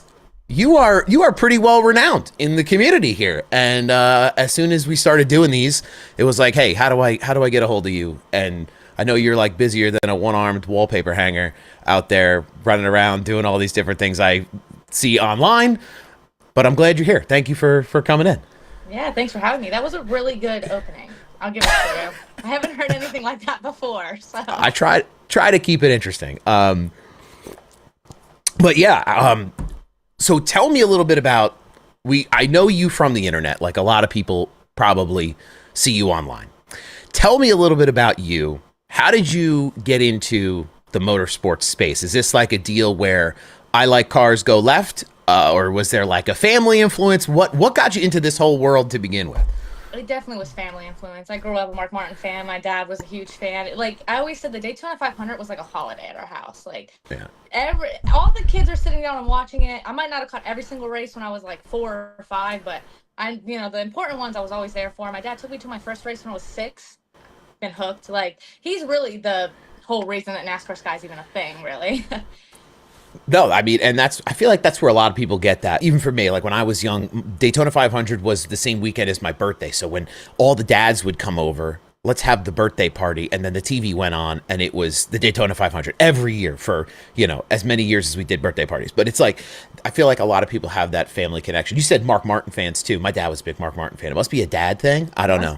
But there's something about Mark Martin. And even today we talk about Mark Martin and his influence on the sport, his Gucci Mane aficionado, he hates the door numbers where they are. He's fun. He's a good Twitter follow. But he does hate door numbers. He does. Like, they should just make him the NASCAR czar, in my opinion. But nobody is listening to my opinion anyway.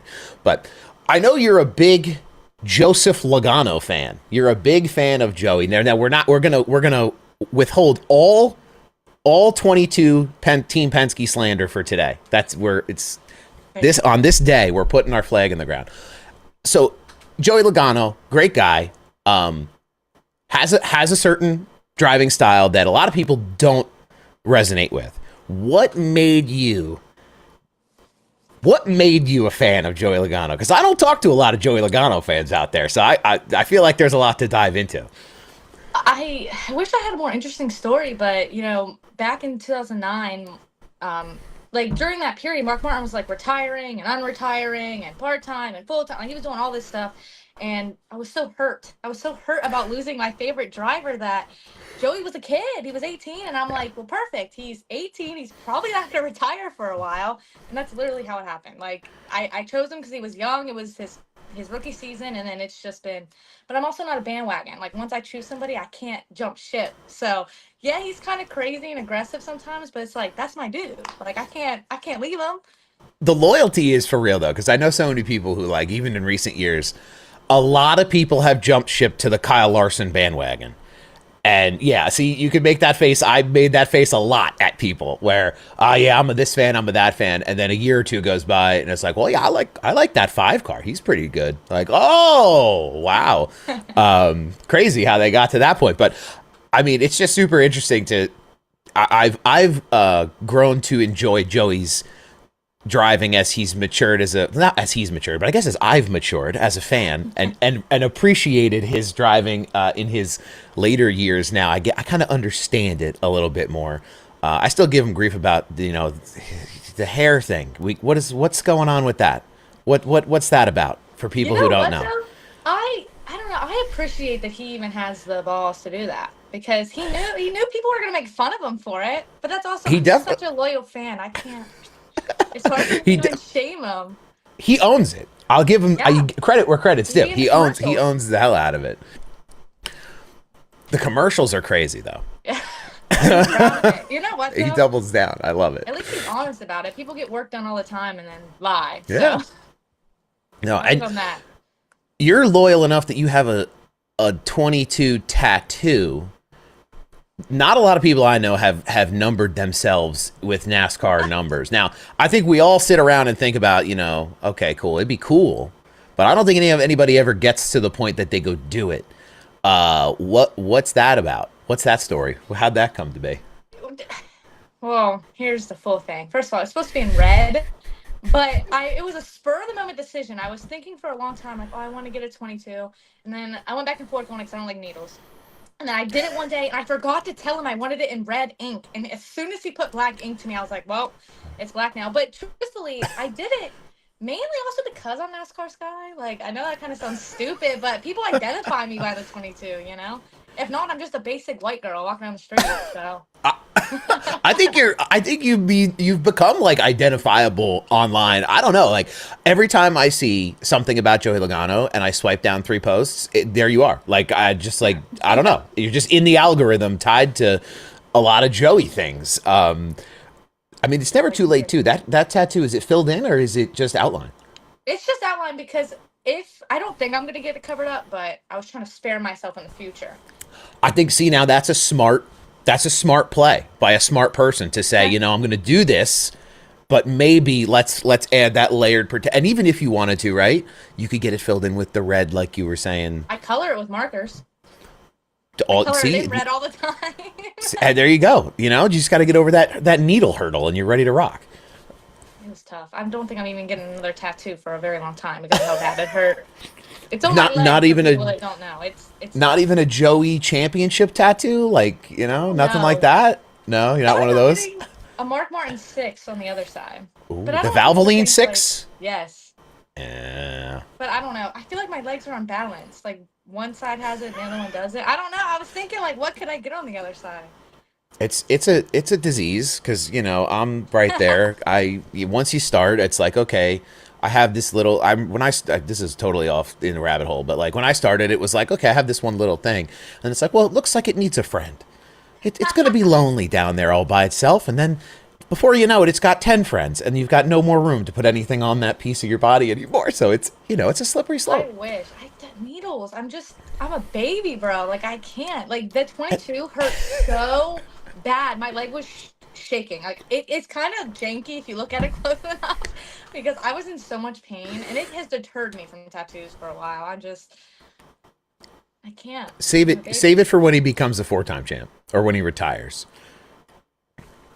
That'll be a 7-time champ. I'm just kidding. That's a hot one. Truthfully, I think he could. He sure could. The way that Penske. So now, like, talking about the racing side, I know you're full of opinions, and you, as a fan and as an online presence, like the way that Penske approaches their season is very unique. And we notice it, the even year thing, and how true is that? But they have a certain system where they like to secure their playoff spot, and then they kind of just hang around. And then in the playoffs, though, you better watch out because they're coming sniffing around on everybody. So what's the deal with that? Like, is that something you're like a fan of that they employ? Are you cool with that? I don't know. I'm 50-50. It's just because this whole playoff thing, the format that we have going on, I mean, it makes sense because you look at, people in the past, Harvick in 2020, where he won, 9 races and didn't even make the Final Four. So crazy. I could understand. I know that. I was a Harvick hater back then, so I loved it. But I'm less of a Harvick hater now. But I don't know.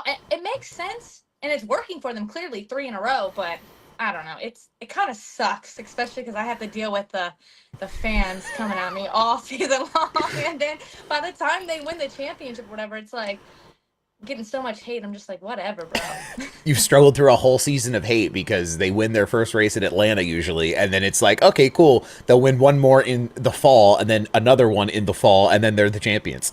Literally.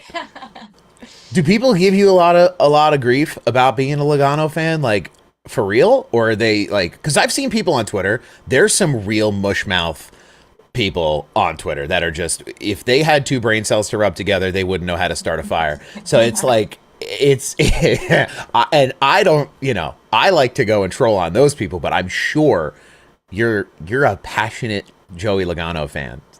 Yeah. I don't know. I get it, but I don't dish it out. So I don't get it as much anymore because if you don't feed it, it doesn't. But I mean, I do be fuming sometimes. Like, I get, especially if he wrecks somebody or he's involved in a wreck or something of that, like, I get spammed, like, Instagram comments, Instagram DMs, I'm getting tweeted at. But I just kind of let it. I've been a Logano fan for so long, like, literally his entire Cup career, that I don't know. Eventually, you're like, you know what? He's him, I'm me. So, like, they're hating on him, but they're directing it at me. I'm not gonna get mad at You're them. just taking the brunt for it. Like, you're his like PR, his social PR like punching bag. Sometimes it feels like they think if they hit you up, they're gonna actually talk to him. I don't know. That's what it seems like. Some of these people have some. Number or something. I don't know. Do you have his number?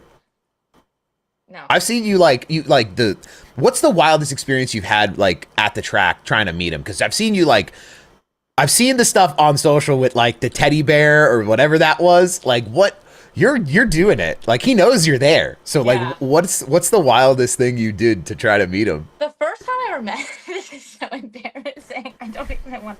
The first time I ever met him was Richmond 2021, and it was I was not gonna meet him. Like, there was no, like, NASCAR Sky was booming. I was like, I have to meet him. Like, and I ran at him. I got yelled at by a bunch of. Ran at him? Yes, I got yelled at because I'm running where I'm not supposed to be running. But I got the picture. He was really nice about it too. But I feel like they like it sometimes. Like, it's flattering for people to want to meet. Like, if there was a line of people at a Bass Pro Shops to meet me, I'd be happier than I'd be happier than anybody. It's like, damn, look at all these people out here. For me, it's little nice, me. I feel like it'd be overwhelming too, a little 50-50. Yeah, comes with the territory, I guess. I mean, it's something that I feel like you got to get adjusted to. As a Martin Truex Jr. fan, I can tell you that some people never totally get it, because he was one of those guys who, okay, there's 10 people in line. good. I'll be nice to those people, and then the rest of them, it's just a photo op. Like, let's just take a picture. But I guess it can be overstimulating for sure. Yeah. 100%. So you've been to races this year yet, or no? Yeah, I went to the 500. And you like moved down there too. Like, I don't like, I have all this information on your life, which is really strange, but like, it's just from being a follower on your social. Like, I know you did that little hop, skip, and jump down there to Florida. What was, now you're going to the Daytona 500. Was that something you did like in an effort to get more involved in the industry and be closer to everything? Was that kind of the idea there?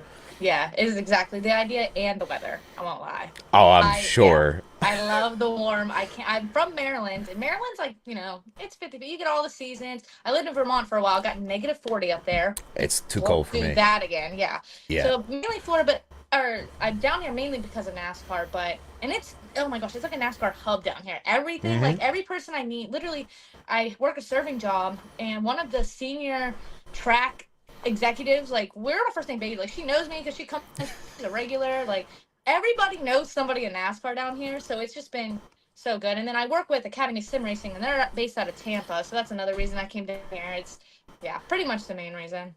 That's pretty cool. And have you had like good conversations with people in terms of, because you're like, I'm old, right?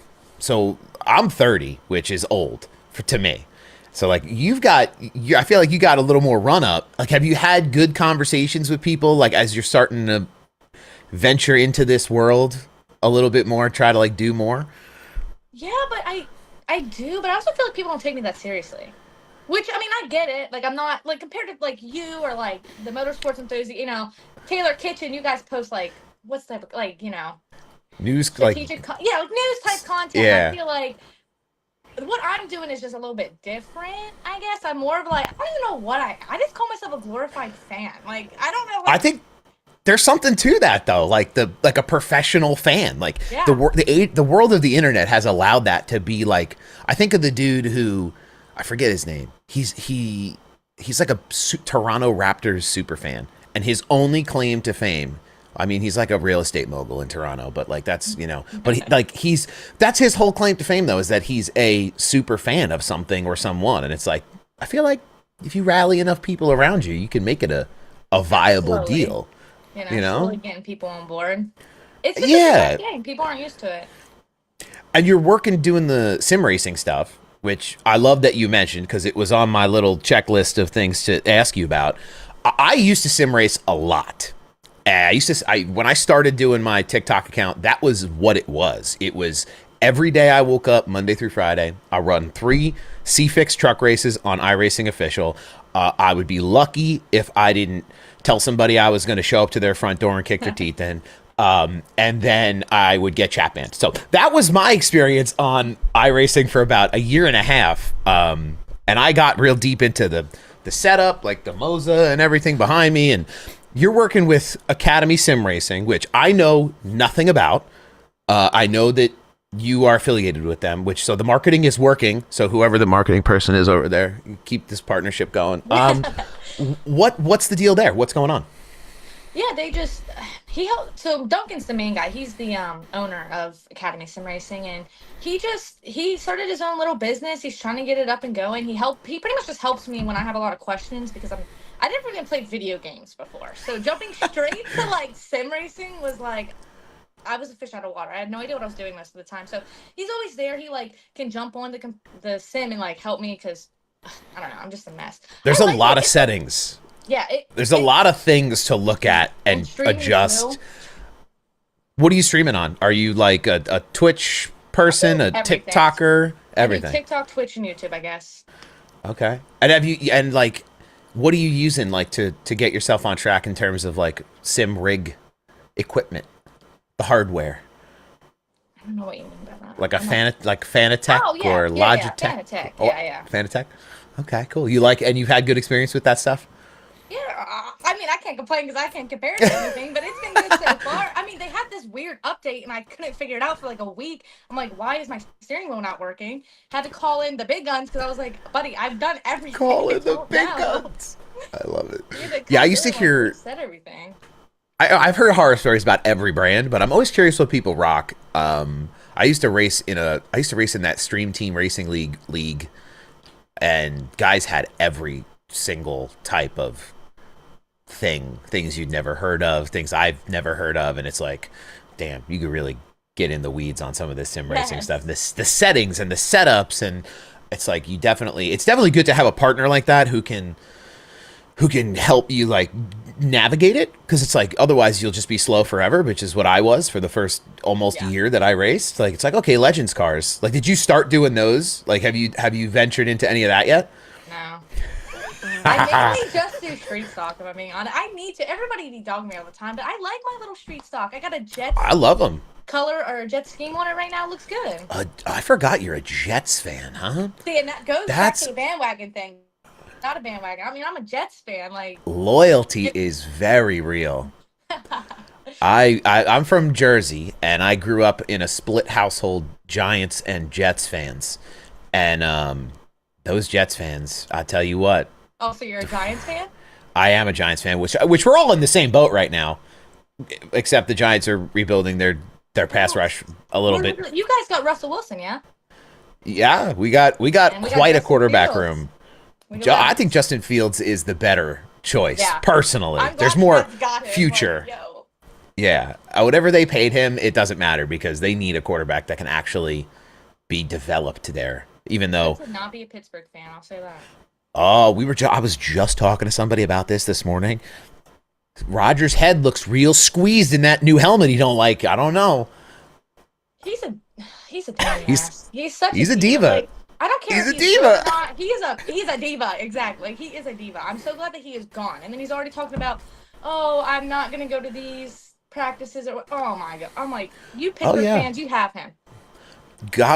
It's the Jets took a chance, and I think if he would have stayed healthy last year, I think you guys would have really had something in the works. But that's not what happened, and it turned out the way it did. And the decision to move on from him, I can't imagine was easy for anybody, and even the fan base. It's like, okay, we got this guy. He's supposed to be the deliverance, talking about Super Bowls with Aaron Rodgers, and now he's gone.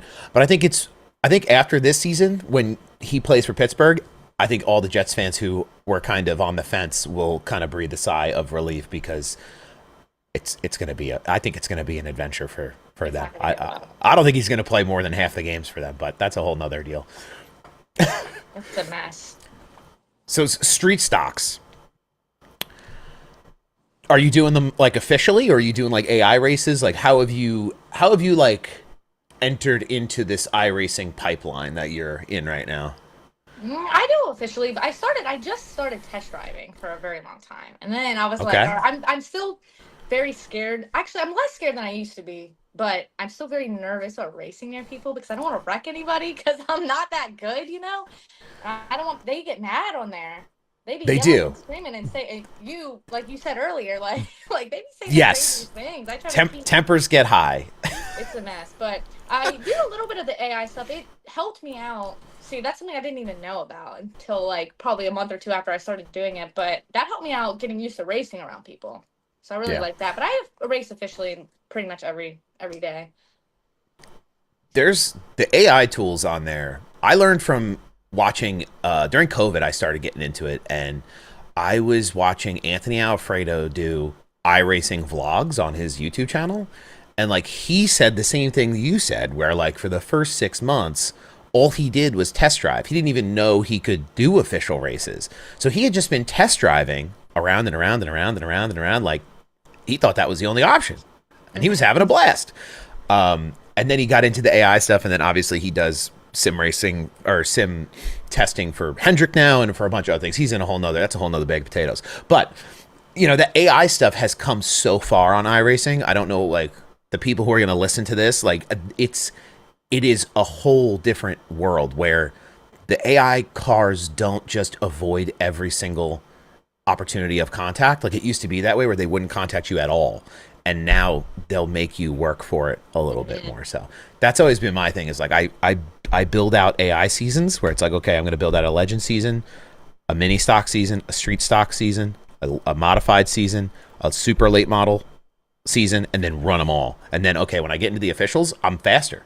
like after running those, building up a little bit. But it's definitely fun. Have you had fun doing it? Yeah. Nobody's told you they're gonna try to attack you or get too violent on there? No, my ARCA car is Joey has a Joey paint scheme, and so when I run that, people dog me a lot for that. But that's about pretty much it. I don't talk on the mic. I am so scared of talking on the mic. Like I haven't. I've been sim racing for like 6 months now, and I haven't done it once probably. If they heard a girl's voice over that mic, you're probably, the reaction would be crazy. It would be wild because it's a very male dominated space. I feel like that's something else too that I'm curious about as you've gone on your content journey and through iRacing, like a male dominated industry through and through.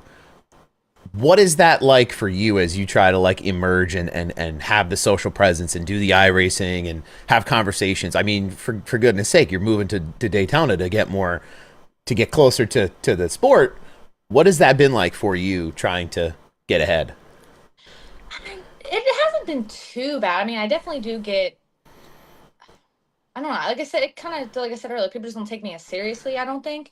Right. But I kind of view it more positively because I am a female, I have a whole different avenue of stuff that people aren't even touching or doing. Like I do a lot of fashion stuff. None of the guys are really doing that, So I kind of view it more positively. Like I have all this stuff that no one else is going to touch that I can do and kind of make my own. So people are going to talk. They're going to be weird. I get, very weird comments and DMs and all. I'm sure you do. I see you. Sometimes I love when you go ahead and expose them. Like I love when you take the screen grabs and you throw them up on your story because I cackle because I work in social media as a 9-to-5 job. So I do that. I manage a bunch of accounts in the automotive aftermarket, and people will say anything and everything. Like they say things and don't know anybody else can read them. That's how they type. Yeah. And it's crazy. Now, I don't get those DMs because I'm like a bearded Caucasian 30-year-old man, but I can only imagine. I can only imagine. I can only imagine. But it's interesting you talk about too, like there's different perspectives that you have and different things you can bring to the table as a creator, being a woman in motorsports, because there's some great follows out there for people who are doing it, and there's like somebody like even in my algorithm, like there's a whole like racing brand, fashion brand that is out there. It's called GP. I don't know if you've seen. Yeah, you know about this. Yeah. I'm going to be the one to introduce you to this. Yeah, but it's super interesting because there's people out there doing it, especially in F1 and in other disciplines. But I feel like the NASCAR space is relatively untapped, where people are like, we see sponsors like Elf getting into the sport with Catherine Legg. We see Coach getting into the sport with Tony Breidinger. We see these brands that traditionally, I mean, everybody got all excited when Kim Kardashian sponsored a car back in 2000, whatever. It's like, these are real brand partnerships with real businesses. Like Elf is like $1 billion industry, like $1 billion company in a big industry. And it's really cool to see that. Like, do they ever like hit you up and be like, hey, like, can you do a thing with us or anything like that? Is that part of your life yet? Or is it still in the works? It's probably still in the works. I don't have anything lined up like that. I would love to. That's kind of what I'm trying to go for, but I work a lot and I don't know. I'm so new to this. I'm not new to the NASCAR Sky thing, but I don't know what I'm doing. Like, I feel like everybody else knows how to run social media. I don't know anything about analytics. I be looking at them. I look at the numbers. I don't know what they mean. Like, I just be posting, hoping for the best. And, well, I think, too, it's like, I post content that I would want to see. So I don't really have to worry about everything else. Everything else will fall into place as it does, I guess. Well, I think that's what makes it unique for you, is that you're not going to just, I mean, you could look at analytics, like, but, you're going to do things that you feel like you represent you, and without even realizing it, that represents like your online brand, and that's what I think people come to see. I don't think they want to see, if they wanted to see an official news account, they go to NASCAR on Fox, or they go to the NASCAR accounts and go see that. But it's definitely different when it's a person and a persona doing it. I think you're more than I think you know, because there's a lot of people out there who really don't know. I can tell you that for sure. There's some social accounts out there that are absolutely banana town. But so what's the plan for you moving forward? You going to more races this year? I know you said you work a lot, but like, I know you got it. Daytona's coming back in the fall, right? Homestead is in Florida. That's probably not close.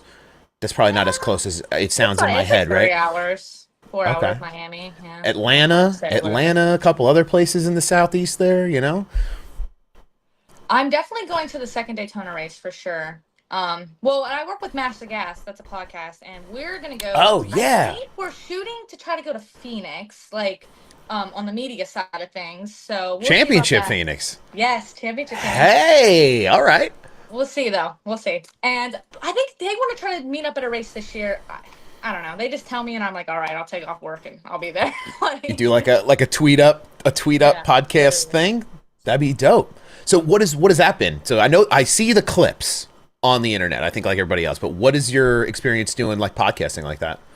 It's a lot of fun. At first I was so nervous, like every single time. I doubt myself a lot. Like, I think I have like imposter syndrome or something, because sometimes I'm like, I don't know anything about NASCAR. I'm a fraud. Like, I don't know why I think that, because I know I do. But so for the first, few months, I just was so scared, but I love it now. It's like my outlet to get to chat NASCAR with people who know NASCAR, because nobody in my day-to-day life. I mean, I force them to like it, but they don't really hold a conversation all the way through. So it's really nice to have that outlet. And I really like the people I work with. I mean, Jeff and Kevin, this was their podcast. They've been doing it for a while, and I featured on it last year twice.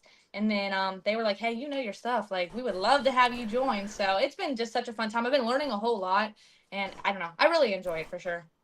Yeah, no, doing podcasting is something that's like, I joke with people. It's like fills a hole in the conversation loop, like you said, where you can kind of get out there. It's a one-way deal, and you can chat it up, and especially when you have co-hosts and stuff. But it's fun. It's got to be fun, and especially when you have listeners that are like engaged. Like, if you go to Phoenix and like people know you from the podcast, like, all right, get the Sharpie marker out, sign babies' foreheads. Like, what are we doing? Come on. I don't know about all that. Wow, someday we can dream, right? That's my dream, is to get big enough to sign a baby's forehead. That's the metric of success for me. I better start practicing my signature. I don't know. That stuff makes me so like, when people like recognize me at races and stuff, I get like, I don't know what to say. I'm like, thank you. Yeah, I've had people ask me to like meet up with them at races and stuff like that. I have a friend who's a creator in the automotive space, and he has like a good attitude toward it, where he's like, if you see me, absolutely stop me in public, and we can like chop it up and do whatever. Like, I like just a regular person who happens to be in the position of a lot of internet people know him, Yeah. So that's kind of how it is, I guess. And it's, you've got quite an audience, and you've been able to kind of captivate them with your content over time. And I don't know, it's been, I've known about you for a while, so it's interesting to finally hear you talk about it a little bit on a different level. Yeah, but what else you got cooking? I know there's got to be something. You're like, not a whole lot. I've been playing. The exciting life of a Joey Logano super fan. It's a lot of just cutting up oversized t-shirts and painting pants, making my own NASCAR merch. That's literally all it is. I swear. Are you like a thrifty person, where you're going out to the thrift store and stuff and doing the whole thing that way? Yeah, I find a lot of stuff at thrift stores, but Daytona is so just NASCAR centric. Like, there's a million like just NASCAR specific stores, and I like to go in and find, like, I have this 3X Pennzoil shirt. It says "Proof is in the Pennzoil." I'm about to flip that and make it look so good. I'm so excited. I'm just so excited to do that. It's a lot of fun. Proof is in the Pennzoil. Because That's cool. teams do not make cute NASCAR merch. They're like, here's really. T-shirt or the V-cut. Oh my God, I hate the V-cut, bro. I can't. I'm like, I'm not a 40-year-old woman, bro. I want a cute That's who it's for. I know who it's for, but that's who it's for. It's crazy. Yeah, I know exactly the thing you're talking about, and it's like every mom who's trying to be hot wears the NASCAR V-neck to the track. That feels like what it is. And I've been to that Penske shop in Charlotte. Let me tell you, there's not a lot of flattering, or I don't know. I'm not a fashion expert, but I can't imagine you'd probably walk out of there with too many articles of clothing. They'd be stressing me out, really. But that's a cool opportunity you have, though, to like do those different things and create your own kind of personality with those, you know, like you said, a different perspective, a different thing that like, I'm not going to go out and cut 3X t-shirts up because God forbid somebody had to look at me in them.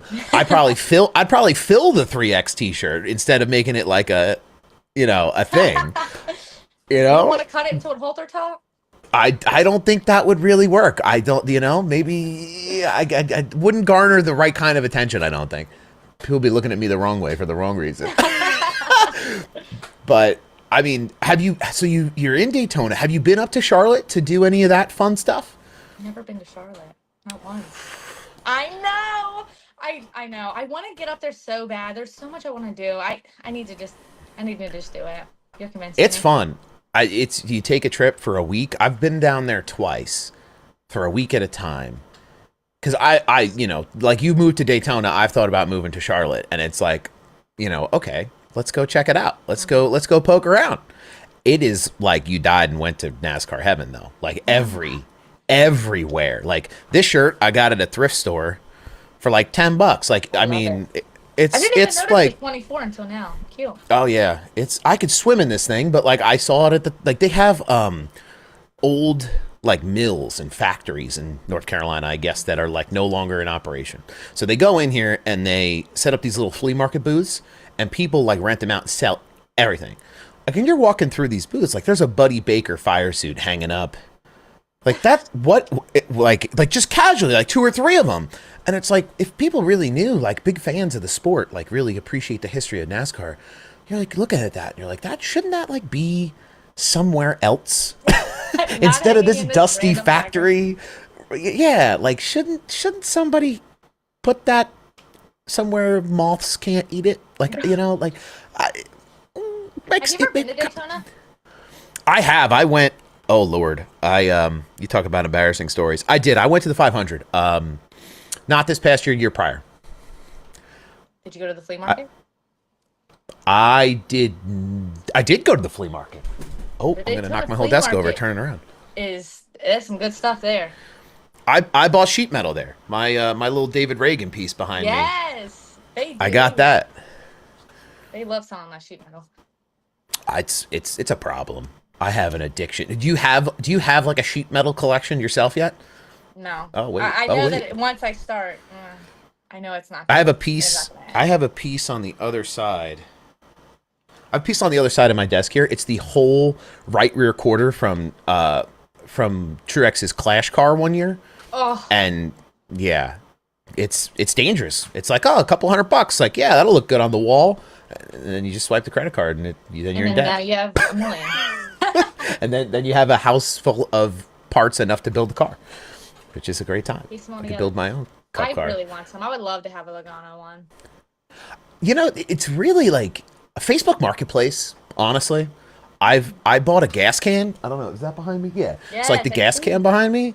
Like that's a Hendrick practice can, but like Facebook Marketplace, $100. Like, okay, let's go get it. Like there's some. Especially down where you are, like I feel like Daytona, there's such a rich history of racing down there that it's like people's garages. There's 6 inches of dust on some of this stuff, and they just don't even know they have it. So it's like, you know, flea markets and stuff are dope. Have you've been to the flea market at Daytona? I imagine. Too many times. How have you not left with everything? I do leave with a lot of like clothes and stuff for sure. I bought this. One of my favorite things is a red turtleneck that just says like NASCAR like embroidered on the turtleneck part. I mean, granted, I'm in Florida, so I don't wear it that much, but I love it. I'm like, this is what I need because I can layer that. Ugh, that's what I need. Is that like your big thing? Is like the clothing side of it? Is that what you're collecting, like the merchandise from a merchandise? Because I know people who like folks at ATYL and myself included. We're sick puppies. We have a lot of die casts. Dom Joseph is my favorite person to talk about this with because he has an app on his phone that he literally has all photos of his diecast, and they're all cataloged with the VIN numbers and the races that he's a big Joey guy. He has every Joey win diecast. It's like over 100. It's like almost 100 diecasts. Like, I don't know how many wins. I don't even know how many he has, but it's like, okay, this is a lot of little pieces of memorabilia. Is that your thing though? Like the apparel side of it is what you're into? Yeah, I have diecasts, but I don't know, I'm just not a I like them, but I don't know. I don't have the same attachment that everyone else does to it. But I definitely say clothes are probably more I'm literally wearing these are vintage Mark Martin 5 PJ bottoms. I wasn't gonna show them, but you know what? Good old Mark Martin Hendrick, you know? The Mark Martin 5 days were something. I gotta tell you, those were 2009. Those were something. That was won it. He's got to be the greatest driver to ever win a championship in my opinion. Yeah, people try to say Denny. Bye. I mean, Denny's still racing, which to me, I do think, you talk about like the racing side. I do think Denny's going to win a championship before he retires. I do think that's on the docket for him. I don't know if it's this year. I think it's funny. We're talking about like NASCAR stuff from this week. It's like, okay, he has his they had their son, and he's going to miss this week in Mexico. And all I see is people who are like, they can't give him the waiver. They can't give it to him. He can't have it. Because so many people don't want to see him in the playoffs and in the championship. Literally. But like, it'd be wild for him to be suing the sport, not get a waiver, or to sue the sport, get the waiver, and then win the championship, which, would be kind of nuts. We'll see. NASCAR will throw a caution or something, screw his race up. The Carl Edwards phantom or the Dale Jr. phantom cautions when Dale was about to go down a lap. They love those. What's been like your hot take for the season this year so far? So here's my hottest take. I actually haven't said anything about this yet. It's not even really about the season, but I've been thinking a lot about Kyle Larson. Okay. Okay. And I'm sure you've seen. I posted that I'm starting to. I don't want to say like him. I'm starting to tolerate him more than I have in the past. And for sure. Because I realized Logano and Larson are the same freaking driver in different fonts. Like literally, and everybody praises Larson. He could wreck, take out everybody in the lead. Oh, he was just trying. He was driving the car as hard as he could. He wanted the lead. Logano, same exact thing. He's the villain. And so I'm like, I can't hate Larson and like Logano for the same reason. So my hottest take is that Logano and Larson, they're the same driver in different fonts. That's a good point because they both do have that like hyper aggressive, take it to the very edge and then beyond style. I think that's why they're both so successful, right? And it's just Larson is right now the flavor of the week because he's winning more races just because of the position he's in with that 5 team. But Joey's winning higher quality races, like the one when it counts. It's not about quantity, it's about quality for Joey, I feel like, which is exactly a key. Like you got to appreciate the tactical nature of the strategy behind how they set things up and how they do stuff. But it's been interesting. What do you think about the season though so far with all like the silly season? Well, there hasn't been a lot of silly season stuff, but like with just all the I don't know, like Blaney 5 DNFs, like everything out of that Team Penske camp has been kind of wild this year. The IndyCar stuff happened, and that's just hot takes. I'm fishing for hot takes. I don't know if I have very many hot takes. At least not ones from the season. I don't know. Blaney's 5 DNFs, I really wasn't worried. I don't know. Blaney's a man. Like even though he had 5 DNFs, he was always like right there. It's just like every single week it feels like he's up front, he's competing, he's pretty consistent. So I wasn't too stressed about him. Oh, here's a hot take actually. I don't think that I don't know if this is hot, but I don't think that the even odd number thing's a thing anymore. I did believe it. I was a firm believer in it, but I feel like the curse got broke last year. Yes, granted he got back in after the whole Bowman thing, but I don't know. I think that broke it, and because he's a good guy, he got back in on karma. That Bowman stuff was crazy. Yeah, try being when he. That Bowman stuff was great, where people were like accusing. I don't know. Like Joey was like an innocent bystander of all this. Like he was out. He was at. I remember that he got out of the car, and there was that interview. They were interviewing him on pit road, and he was pretty at peace with the fact that, like, listen, it didn't work out. We're just going to keep on trying to win races from here on out the rest of the year. And then he gets the news, and people are, like, what did you do? Like, you did something. You're cheating. And it's like, this is the way the cookie crumbles sometimes, and then you know? they ignore the fact that they let the 48 fill up all the fluids, put, change the tires, put gas in the car, like everything and anything to get it up to weight. They ignore that, and it's Penske's cheating. I'm like, okay. But, they did cheat in Indy, so. And they screwed me on that because I posted something about Penske or something, and then literally 2 days later, that whole Indy thing, and all of my comments were just like, oh, they're cheating. I couldn't even say anything. I was like, you know what? You're right. I don't have anything to say to it. It's crazy. It's crazy because, like, that whole Penske thing in Indy was, if you're not, my attitude toward it was, if you're not cheating, you're not trying. Right. That's my attitude toward it in NASCAR, too. Like, you look at Hendrick. Hendrick has been pushing the limits, let's say. All the teams are pushing the limits. Like, as a Truex fan, when he won the championship in 2017, if you go back and look, every one of them races that he won, the left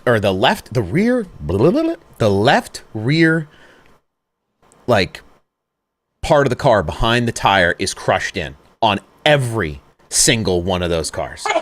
Every single one. So somebody's going to have to sit here and explain to me, like, I'm looking at the 2017 Homestead Miami Championship car right now, and you know what's not there? A piece of sheet metal on the left rear. Like, it's even down to the die cast, where sometimes you got something that nobody else has, and I think that's something that Penske innovates, Hendrick innovates. But if you're not doing those things, you're not winning, Especially when all the cars are the same now, really.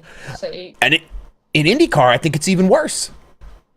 I'm not an IndyCar guy. I don't know, but I thought that was a wild deal. Yeah, and then Tim Cindric getting fired, and then everybody won me. Oh, Cindric's gonna lose his job. I'm like, guys, what do you want me to do? You should be their PR rep. Like, everyone's like, what's going on with Cindric? What's going on with Cindric?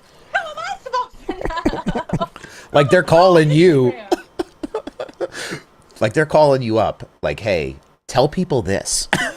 Right. Like, you have the inside track or something that nobody else knows. Yeah, actually, I call Roger and I'm like, hey, I know you fired his dad, but I really like him, so keep him in the two. Like, I don't know what they want from me. Do you think that's going to affect Austin moving forward? That's something that the conversation around that has kind of quieted down over the last couple of weeks. But, like, I still get people who ask me, is that something, like, as close as you are to your Penske fandom, you have an opinion on? Well, maybe if you would have asked me, like, 2 years ago, last year, I don't know, I think he's doing all right this year. Like, he's not, I think he's keeping up with the other guys. I mean, he's not, obviously, I can't expect him to be Joey Logano level or Ryan Blaney level, but I feel like he's definitely kind of way better than he has been compared to people like Ty Gibbs, who kind of entered around the same time. And Ty Gibbs catching strays out here. Woo! Ty Gibbs, he's an interesting one. Yeah? I'm not a big... Not a big Ty Gibbs guy? What's going on there? Come on. I'm not a big Joe Gibbs guy, Oh, okay. I like Seabell. I feel it's hard not to like Seabell. But he's a nice guy. A lot now, so now I'm like... Got to be careful. He's got to spread the wealth. He's got to make sure everybody's getting a piece of the pie. No, but I don't know. The only driver I don't like is Austin Dillon. And not even because of the Richmond thing. I don't like him because why are you racing the 3? You shouldn't be in the 3. Oh, so many people. Yeah, so many people. I feel like it's been talked about among fans for how long, and it's like, especially after watching like the Earnhardt doc. Have you watched that on Amazon Prime? No, I mean, oh, sweet Lord, get a box of tissues. It's a heartstring jerker. I'll tell you, it's not an easy. I didn't think it would be like that. But come like the 4th episode, I was like, my chest started getting tight, and I was like, this is tough. That's just a testament to how good it was. But it's a good watch. Definitely. I will definitely do that. You know who else reminds me of Joey Logano too is Kyle Busch. I've warmed up to Kyle Busch over the last few years. Is that like a villain arc that you can identify with, or are you like, no, fuck that guy? I love Kyle Busch. Oh, okay. I used to hate it, like growing up, especially being like a little girl. I was like, Kurt and Kyle, no, they're rude, and I don't like them. Like, they are rude. I did not like them. My dad, before he became a Ross fan, he was a Kurt fan for a little while. So I kind of warmed up to Kurt, and then I realized Kyle's badass. Like, he's just badass. Like, I can't hate a dude for being badass and good. So now I like him a lot. I hope so hard for him to win races. Just one a year. Just one a year to keep. Like last year, like I'm not a Kyle Busch guy in any way, shape, or form, but like it was tough to see that streak go away. No. Just with all the years of being competitive. I don't know. It's kind of that Richard Childress thing is interesting where they still run the 3 and it runs like it don't run the way it should. It's gotten better over the last few years, but it's not the way it should be. And then the 8, when Tyler Reddick was running that car, people forget that thing was quick. Yeah, and he was pretty good in the 8. Yeah, and now it's kind of fallen off. Kyle Busch is doing everything he can do and then some to get that thing, back on track. But he's got a lot of pit road problems. It's always like a tire falling off the damn 8 car, I swear. Yeah, the pit crew changes. That's something interesting too that's been happening in the sport is like more focus on pit crews, right? Like I don't know anything about what it takes to jack up a car or put gas in it or change it to. I've been to the Hall of Fame and I've done that little bzz, bzz, bzz, bzz thing, and it's like if it was up to me, those cars would be on pit road for 3.5 minutes every pit stop, But it's been something interesting to see just how meaningful those pit stops have become. It's like, what is Hamlin's team doing now? Like almost like they're doing the behind the back, like Harlem Globetrotter move to get the jack under the car. It's like, oh my God. It's like choreography, really. But pit road's been a mess this year. I talk about that a lot on the podcast. I feel like drivers are speeding. There's tires falling off. I feel like pit road has been like, I don't know, just down bad this year. Down bad? I feel like I don't notice it as much, but like when it's bad, it really affects the drivers that need the help. I feel like Hamlin's team has been hot and cold on pit road. Literally, either bad or good. And he speeds a lot. Him and Kyle Busch. I'm like, you are not the type of drivers that should be speeding. Like, I would expect it out of the younger guys, but I'm like, you guys been around. You know how to do this. Brad K likes it too. Brad K gets caught speeding all the time on pit road. I'm like, dude, you've been around here a long time. I wish he would have a better season. I love him. Like, he posted me on his Instagram story back in the day, and I'm forever a Brad fan now. That's a good one too. Like, what's the most famous, like, you know how people ask, like, what's the most famous person in your phone? Like, what's the most famous person that, like, follows you or you have, like, had an online interaction with? Josh Berry follows me. Hey, there you go. Okay. That's pretty cool. And then Xfinity Racing follows me. I know that's not really. They're looking to you for a source of inspiration for social content. Hell yeah. Sometimes with stuff. They're pretty cool. That's dope. Yeah, it's interesting. If I was you, I would be in everybody's DM like, hey, can you send me some cool stuff so I can wear it on in my content? I don't know. It's not in my blood. I feel like so bad. Like, literally, the girl that is at work that is high up in NASCAR, like, she was talking the other day and it clicked, and I feel like she's been waiting for me to like ask her for stuff, but I don't want to bother people, like I feel bad bothering people. I don't know, it's weird, but I'm just like, ugh, I need to, because that's how you get anywhere in this industry. I need to really. The worst they could say is no. Yeah. That's the attitude like I took. Where when I started doing this, I was working for Live Fast. I worked for them for one season, and I was just like cutting up little CapCut videos for them, like freelance. It's like, all right, cool, this is cool. And then the person I was working underneath of there, the comms director, I was like, hey, like, can I like come to a race? Like, do y'all have that ability? Like, can I show up? Like Dover. Dover's like 2.5 hours from me. Okay. And because of the ask, okay, let's go sit on the pit box now and let's go, that was an experience like, okay, if I didn't ask, I probably would have never done it. And that was the weekend. That was the Truex sweep weekend. Ryan and Xfinity and Martin and Cup. And that was like a core memory that I got to put in my pocket, being on pit road and seeing Kyle Larson and seeing Ty Gibbs. I remember talking to Ty Gibbs. I saw Joey in the garage. He was talking to Priest and everybody getting hubbubbing together. And it's an interesting, it was an interesting, have you done anything like that? Like on pit road in the garage and by the haulers and all that? Yeah. Speaking of Xfinity, they actually hooked me up at Daytona last year. They gave me VIP passes. So I got to be on pit road and everything. I got to see Ryan Truex win. He won there. And I got to see Harrison Burton win, which was pretty cool. Because, that's got to be, you were at that race. That's the first Ford I've ever seen win. I've seen like every Joe Gibbs driver win. I've seen Denny, I've seen Martin Truex win. I've seen oh my gosh, Bell win. So it was nice to finally get a Ford in there. There you go. So you're covering off on a lot of it. I had that same experience. Every race I go to, I feel like I've seen Kyle Busch win. So that shows you when the last time I was at a race, because I didn't go to any. I saw Denny win at Dover last year. That was the only one I went to. Oh, and then I was at Dover last year. I was there. I go every year to Dover. That's my spot. Yeah, that was a tough one. Bowman was hot that day. Bowman could have kept the 19 in the race, but it was tough. But it was that race. Talk about like tracks you like, but that race in particular, when they cut that track down to one date, it used to rain like 5 years in a row. It was a Monday race, and it was aggravating because I couldn't stay for a lot of them, and I'd have to go home. And it's the fact that they moved it and then cut the date. I had never seen as many people. I mean, you were there. I'd never seen as many people at that place in all the year. I remember the first year I went to Dover was the year Joey was driving the 20 for Joe Gibbs. He was 18 and he flipped in turn 3 about 8 times. I was sitting in turn 2 for that, and you could just see the ass end of the car just whomping through the air. And I remember like leaning over to my dad, and I was like, "Is he okay?" Like it was. I remember being at that race when I was like 13 or 10 or something, and just wild that it's gone from that to where we are now. And even in terms of like the crowd, like I don't know, I think racing in the Northeast is alive and well. But what's your favorite track to go to that you've been to? Martinsville.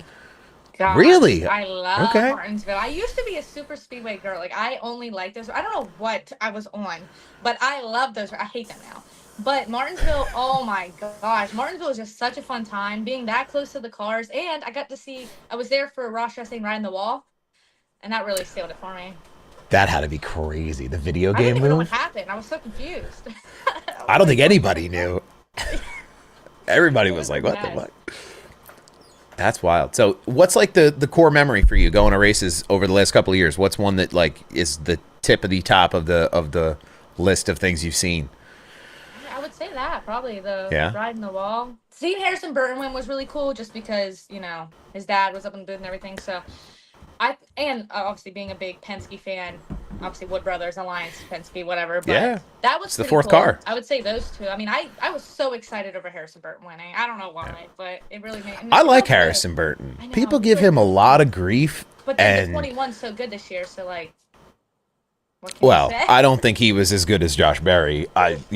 Josh Berry, I think, is the better, raw talent wise. You put those two guys in the same car, I think Josh Berry's going to be the better of the two. But I think also like it has something to do with the Penske Alliance and how that's evolving. Because every year it gets a little better. I would imagine they're getting better stuff. So there's probably a little element of both, But it's it's interesting. That was a cool one to go back and listen to because of the call in the booth with Lee Diffie. Yes. I didn't get to hear it till I was there, but when I watched, so good. And people hate on him. I'm like, are you guys mad? These are the same people who don't like Amazon on Prime or NASCAR on Prime. Have you gotten into this debate of Fox versus Prime versus TNT versus NBC? Do you have a favorite or?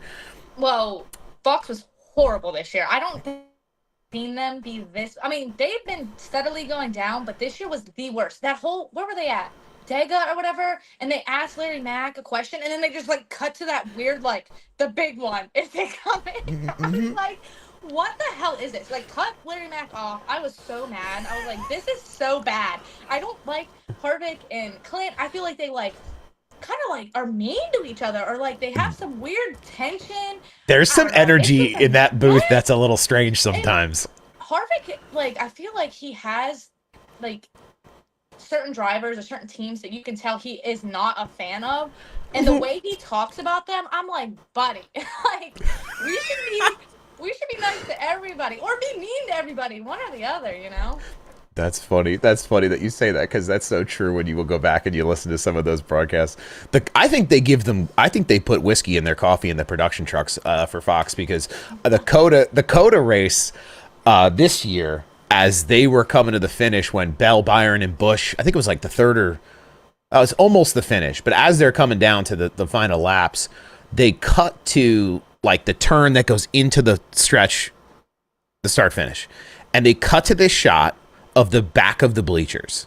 Yeah. And you could see nothing but like steel scaffolding that's holding. And I was like, oh my God, what are we doing? I don't, it was crazy to think that's on national television. Was like, or something like as soon as they yeah.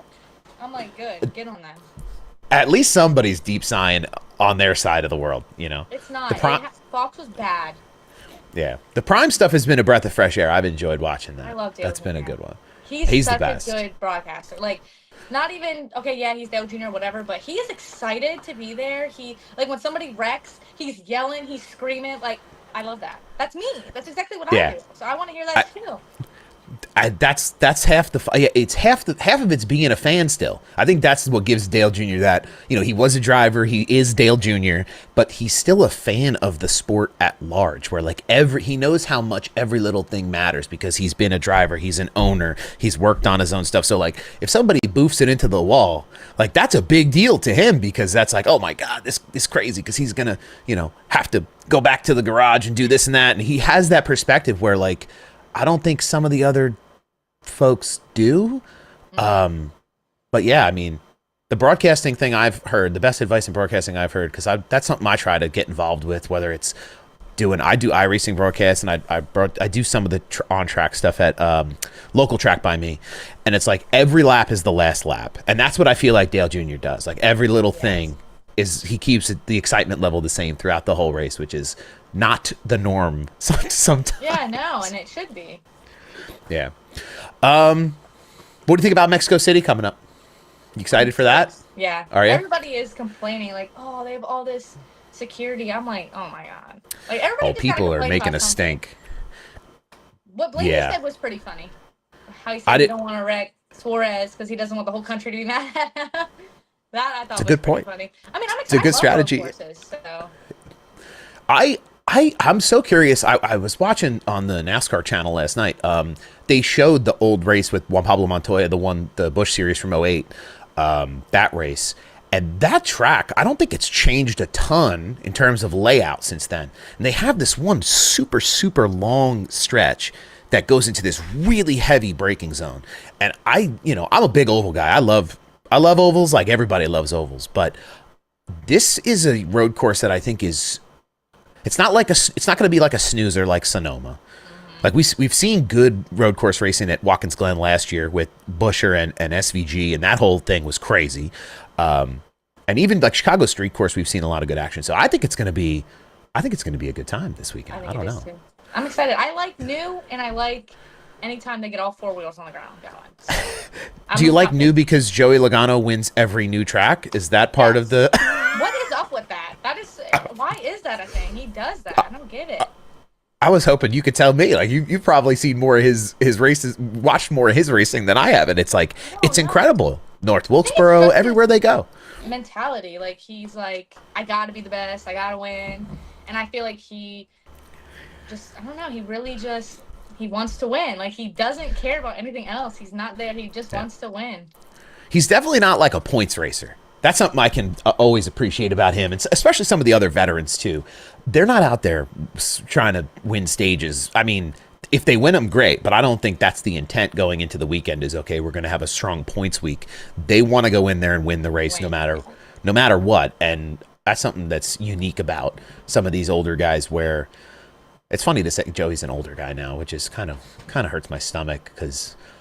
It's you got guys coming in the series now that are 18, but I know. It's something that the older guys do for sure. Is there anybody you are? So you said you became a Logano fan because he was young coming into the series, replacing Mark Martin in your fandom tier.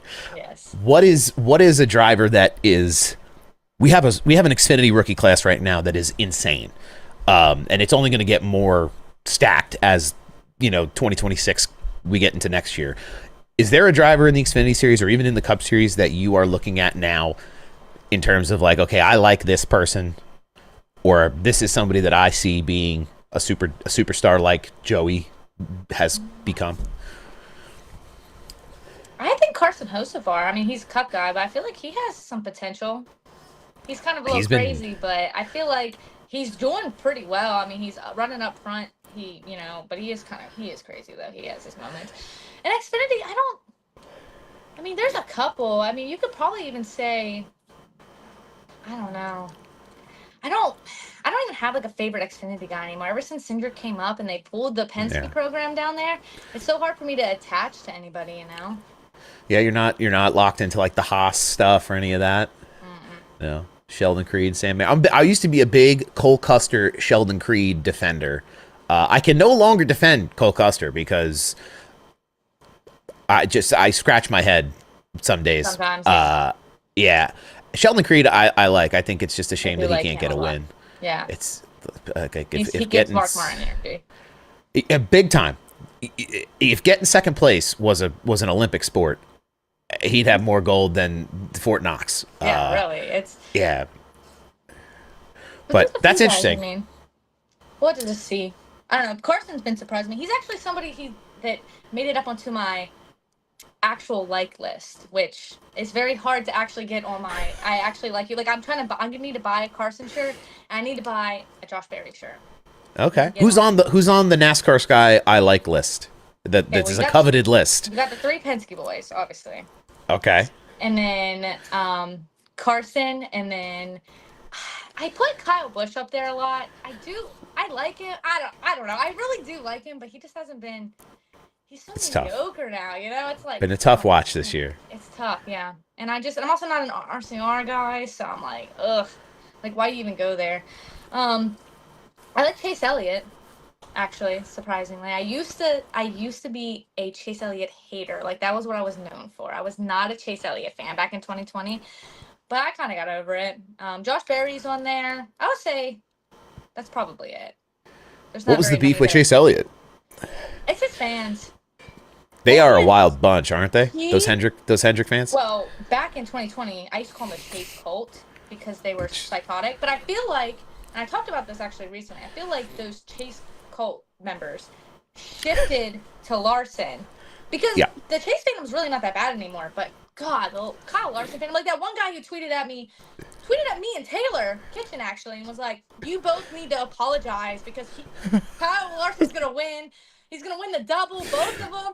And I need a written apology. I was like, what's this dude on about? Written apology? What? I'm like, what am I apologizing for? Being a Penske fan? Like, I'm so confused. People are wild. Yeah, I love when DBC talks about the Chase fans. They call them Chase sexuals because they're like that invested in the Chase Elliott brand. I don't dislike Chase. I think he's overrated. And I don't think he's need to be most popular driver. No. I was the next. You took the words out of my mouth because there's no way he is as popular as the voting makes. Yeah, he's just about it. Personality. I tell people he's got the personality of a wet noodle. That's like my comparison because it's just. How much of that is him, and how much of that is Hendrick? I think a lot of it's Hendrick. Got them guys on leashes.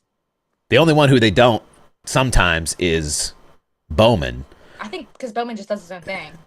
And he doesn't care because they constantly have him in the hot seat. So he's like, whatever, dude. Like, I don't know how long I'll be here, so I'm going to just do whatever I... Like, when he won the street course, he talked about how he was going to drink enough whiskey to get naked in a bathtub. And I was like, this is my guy. Like, this is a man of the people. This is what I would do if I won a NASCAR Cup Series race. Let's get crazy. I used to really like Bowman, but he rubs me the wrong way sometimes now. Like, when he says, like, the stuff he says, like, I have his shirt, the Nobody Likes Us Anyway or whatever shirt. Yeah. And sometimes I can see why a lot of the people probably, like, the stuff, like, NASCAR posted this thing. I don't even remember what it was. It was like, I think it was Drake and Kendrick. Do you remember when they did that? They put, like, Drake on one side, Kendrick on the other. Like, okay, you gotta walk. He, like, was, like, so sassy and, like, rude. I was like, buddy. He's like, I don't care. I was like, whoa, calm down. It was hitting different that day. The whiskey in the bathtub was hitting different. Replace him, but I don't see that. I don't know. Everyone keeps saying that. I'm like, that's way too early to even be judging all that, I think people like to make silly season news when there's no official silly season news happening. And people have been up Bowman's... They've been up his ass for a while now. He's about Chase Elliott, you know? Like, I don't think... If you're... Like, this is the way I think about it. Like, right? If you're Hendrick Motorsports, you know, Carson Hocevar is kind of adjacent to your pipeline. You know, you don't have to pay for this guy as a driver. That's on Spire. Everything is on Spire. All you're doing as Hendrick is providing support.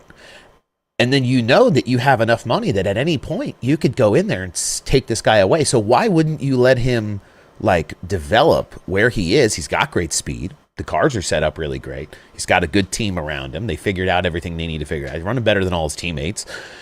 Why wouldn't you just let this guy, you know, groove a little bit and see what he can do? And then in 3 or 4 years from now, okay, maybe there's a conversation. But like people get real high and mighty on this, like right now, like, oh, and it's like, you gotta relax a little bit and let things happen. Like kid's going to get a win this year, it feels like. But we said that about Ty Gibbs last year and it never happened either. So we'll see, I guess.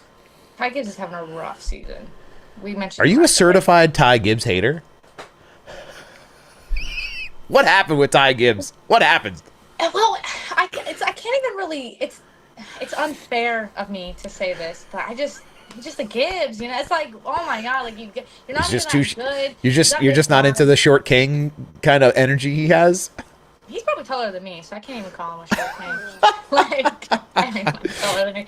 But I don't know. I feel like he's kind of just like a rich kid, like snotty little rich kid, you know. I'm like, you know, bye.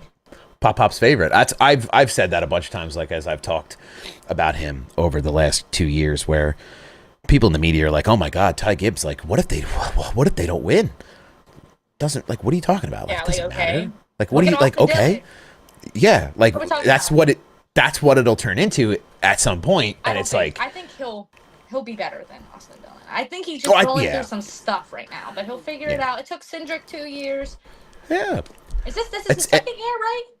This is his second full-time year in the Cup Series. But it's also a new team, which people forget. Like, they rearranged all the pit stuff and the crew chief, and he's got new car chiefs and everything. So it takes time for that side of it, I think, behind the curtain to come together, too. So, you got to think it's going to work out. That's, you know, at some point.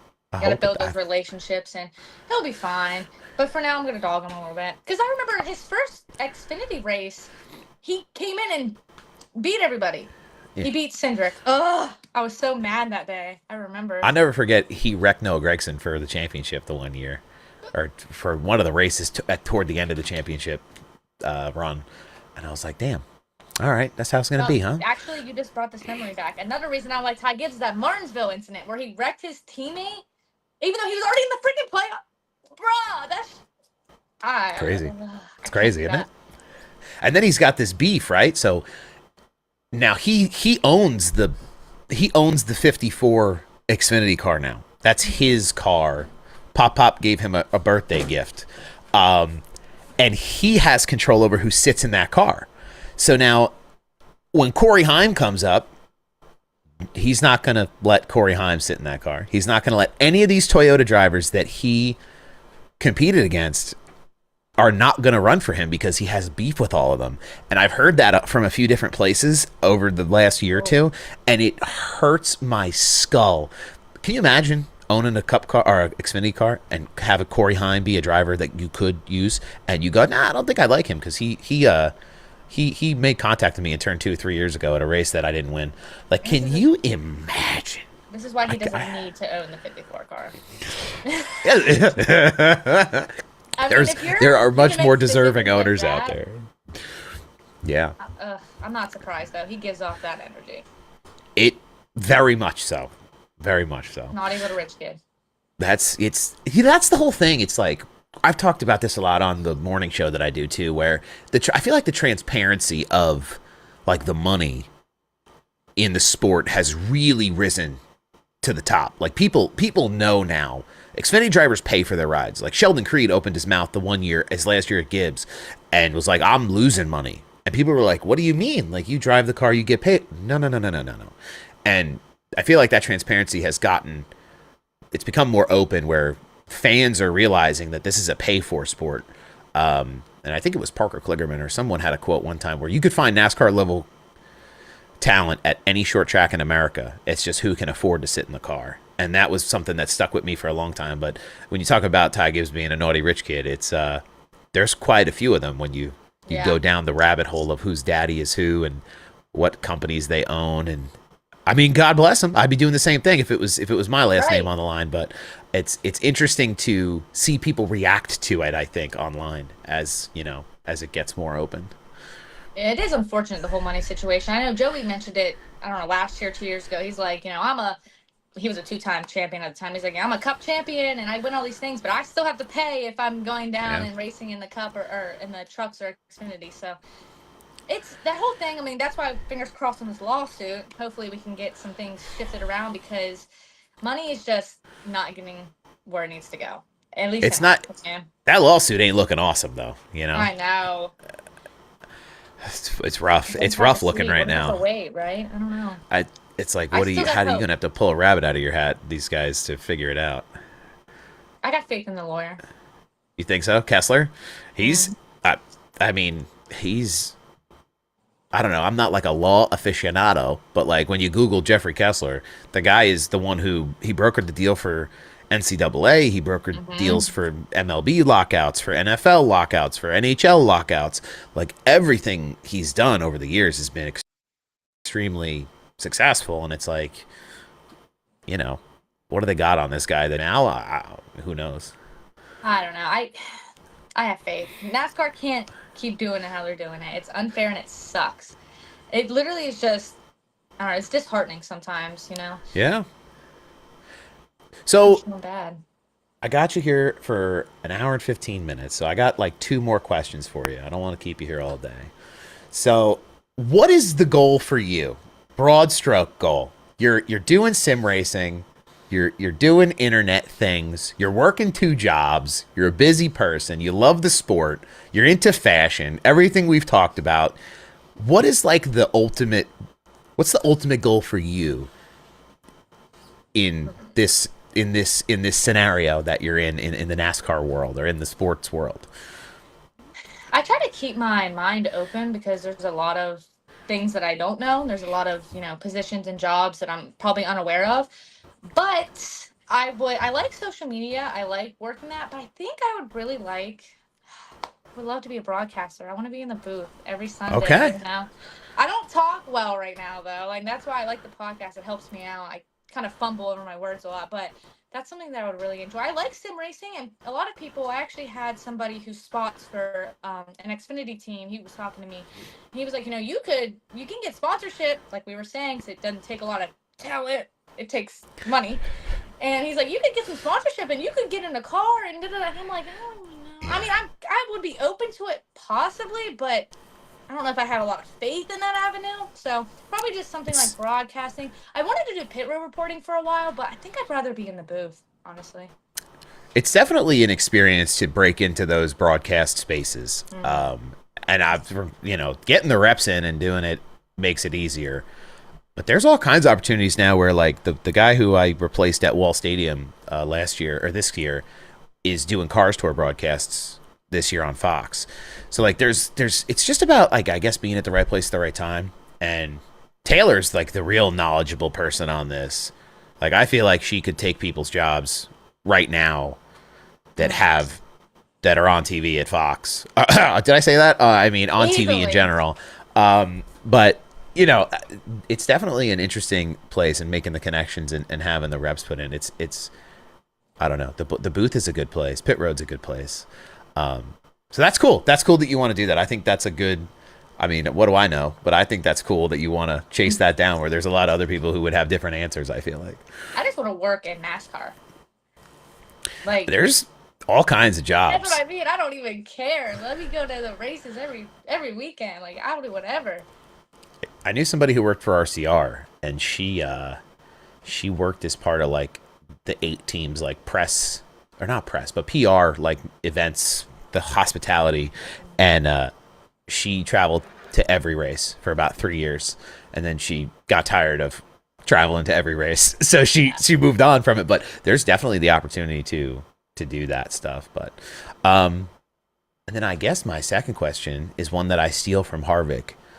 But like, what car do you drive now, and what was your first car? So I drive a Ford Fusion, a 2016 Ford Fusion, and yes, I did a get Ford. It because, yeah, got my Logano stickers on it. But my first car was a Subaru Impreza, an '09 Subaru Impreza, and I do So love Subarus. I will say. I was gonna say, like, not so. You're a car girly, like you're into that stuff. Like, not too many people are. Did you look to buy a Subaru Impreza because you were like, yes, I like that. Let me go voluntarily purchase that vehicle. No, my parents helped. Well, that's okay. Everybody's parents, I feel like, helped them get there first. You know. They picked it out. They surprised me with it. But Okay. I picked out the Ford Fusion, and I do like it. I like it, but it has its issues. It has its downsides. You can't replace the headlight unless you take the whole freaking front bumper. Like, that is so stupid to me. That is enough for me to be like, I'm never getting this car again. To make it complicated enough that you can't like, do typical maintenance. You should have done that. Did you see that liquid death thing they did where they would wrap your car? No. I should get it wrapped. I made a joke that I was gonna get 22s to put on the side of it. So they did it. Wreck me. On the highway, they're just right rearing you. That would be crazy. Great content. But there was a Liquid Death that did this thing last year where they took 3 creators and they wrapped their cars, and they have to keep they're on the cars now. They have to keep them wrapped for the whole year. I don't know if you've seen Vanilla Wafers. He's on like TikTok and Instagram, a couple other places. Yes. So he won that. The guy with the big hat, he won that, and his I think he also has a Ford Fusion, but they wrapped it in the gold and black '69 Liquid Death paint scheme. I would do it. I feel like you'd be a good candidate for that. Like you could, like the next time they do it, that'd be dope. That'd be funny. Right. I would do it. That's funny, man. All right, cool. Well, is there anything you have like that you want to tell the people before I go in and I clip this and I chop it up and I do whatever I do? Where can people find you? How can they help you? What's the good word? Well, you can find me everywhere at NASCAR Sky. It's pretty simple. Pretty simple there. It's Sky with a Y, not an I. Or there's no E. I'm pretty much on every platform. Threads, X, I'm on YouTube. I don't be posting that much on YouTube. I post some shorts here and there, and I go live on there sometimes. But you can find me there. And if anybody in the NASCAR space wants to help me out, help a girl out, and get me a job or something, or hook me up with some races, I'll pay for my travel. Just give me some tickets. That'd be awesome. I think you got a good thing where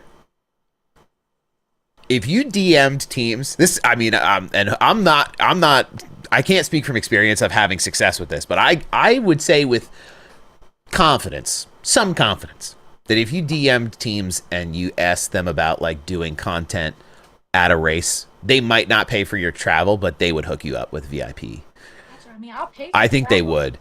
Especially some of the smaller teams, in my experience, so NASCAR gives them a fixed number of VIP passes based on their sponsor that week. Like the sponsor will request them. And then 9 times out of 10, there's more than they need. So they have extra, some of these races. So I imagine like the 500, you're not, that's a different bag of potatoes, the Talladega, some of the Keystone events. But like some of these other races, I bet you, and it's an upside for them, right? Because if you make content around their teams and their sponsors, like that's a sell that they can utilize you as a piece of their sales package when they go to get sponsors again next time. So I don't know. You're cooking. I never stop cooking. It's bad. The smoke billows out of my ears all day long. It's not good. I bet you NASCAR Sky at track. You could do like a whole series. It'd be dope. You're really cooking. I'm like, hold on. Now I'm going to get off here and DM every single team that I know. ChatGPT, get yourself like a template from ChatGPT. Let the machine do it for you and just blast them. That's it. Every single team. That's actually not a really bad idea. A lot of people. Even the sponsors. A few people tell me that too, but I just get nervous. I got to stop being nervous. I'll never get anywhere. Closed mouths don't get fed, so. That's true. Ain't nothing to it but to do it, and the squeaky wheel gets the grease. That's always the mantra. Be the squeakiest wheel. But okay, cool. Thank you for hanging out and chopping it up with me a little bit. I will this will be a podcast, so I'll throw it up on Spotify, and then I'm gonna chop it up and clip it, and it'll play on the Splash and Dash morning show on Tuesday morning too. So one last thing. You talked about getting in a car. I talked to somebody earlier this week who's a part-time ARCA driver. It is unbelievably expensive.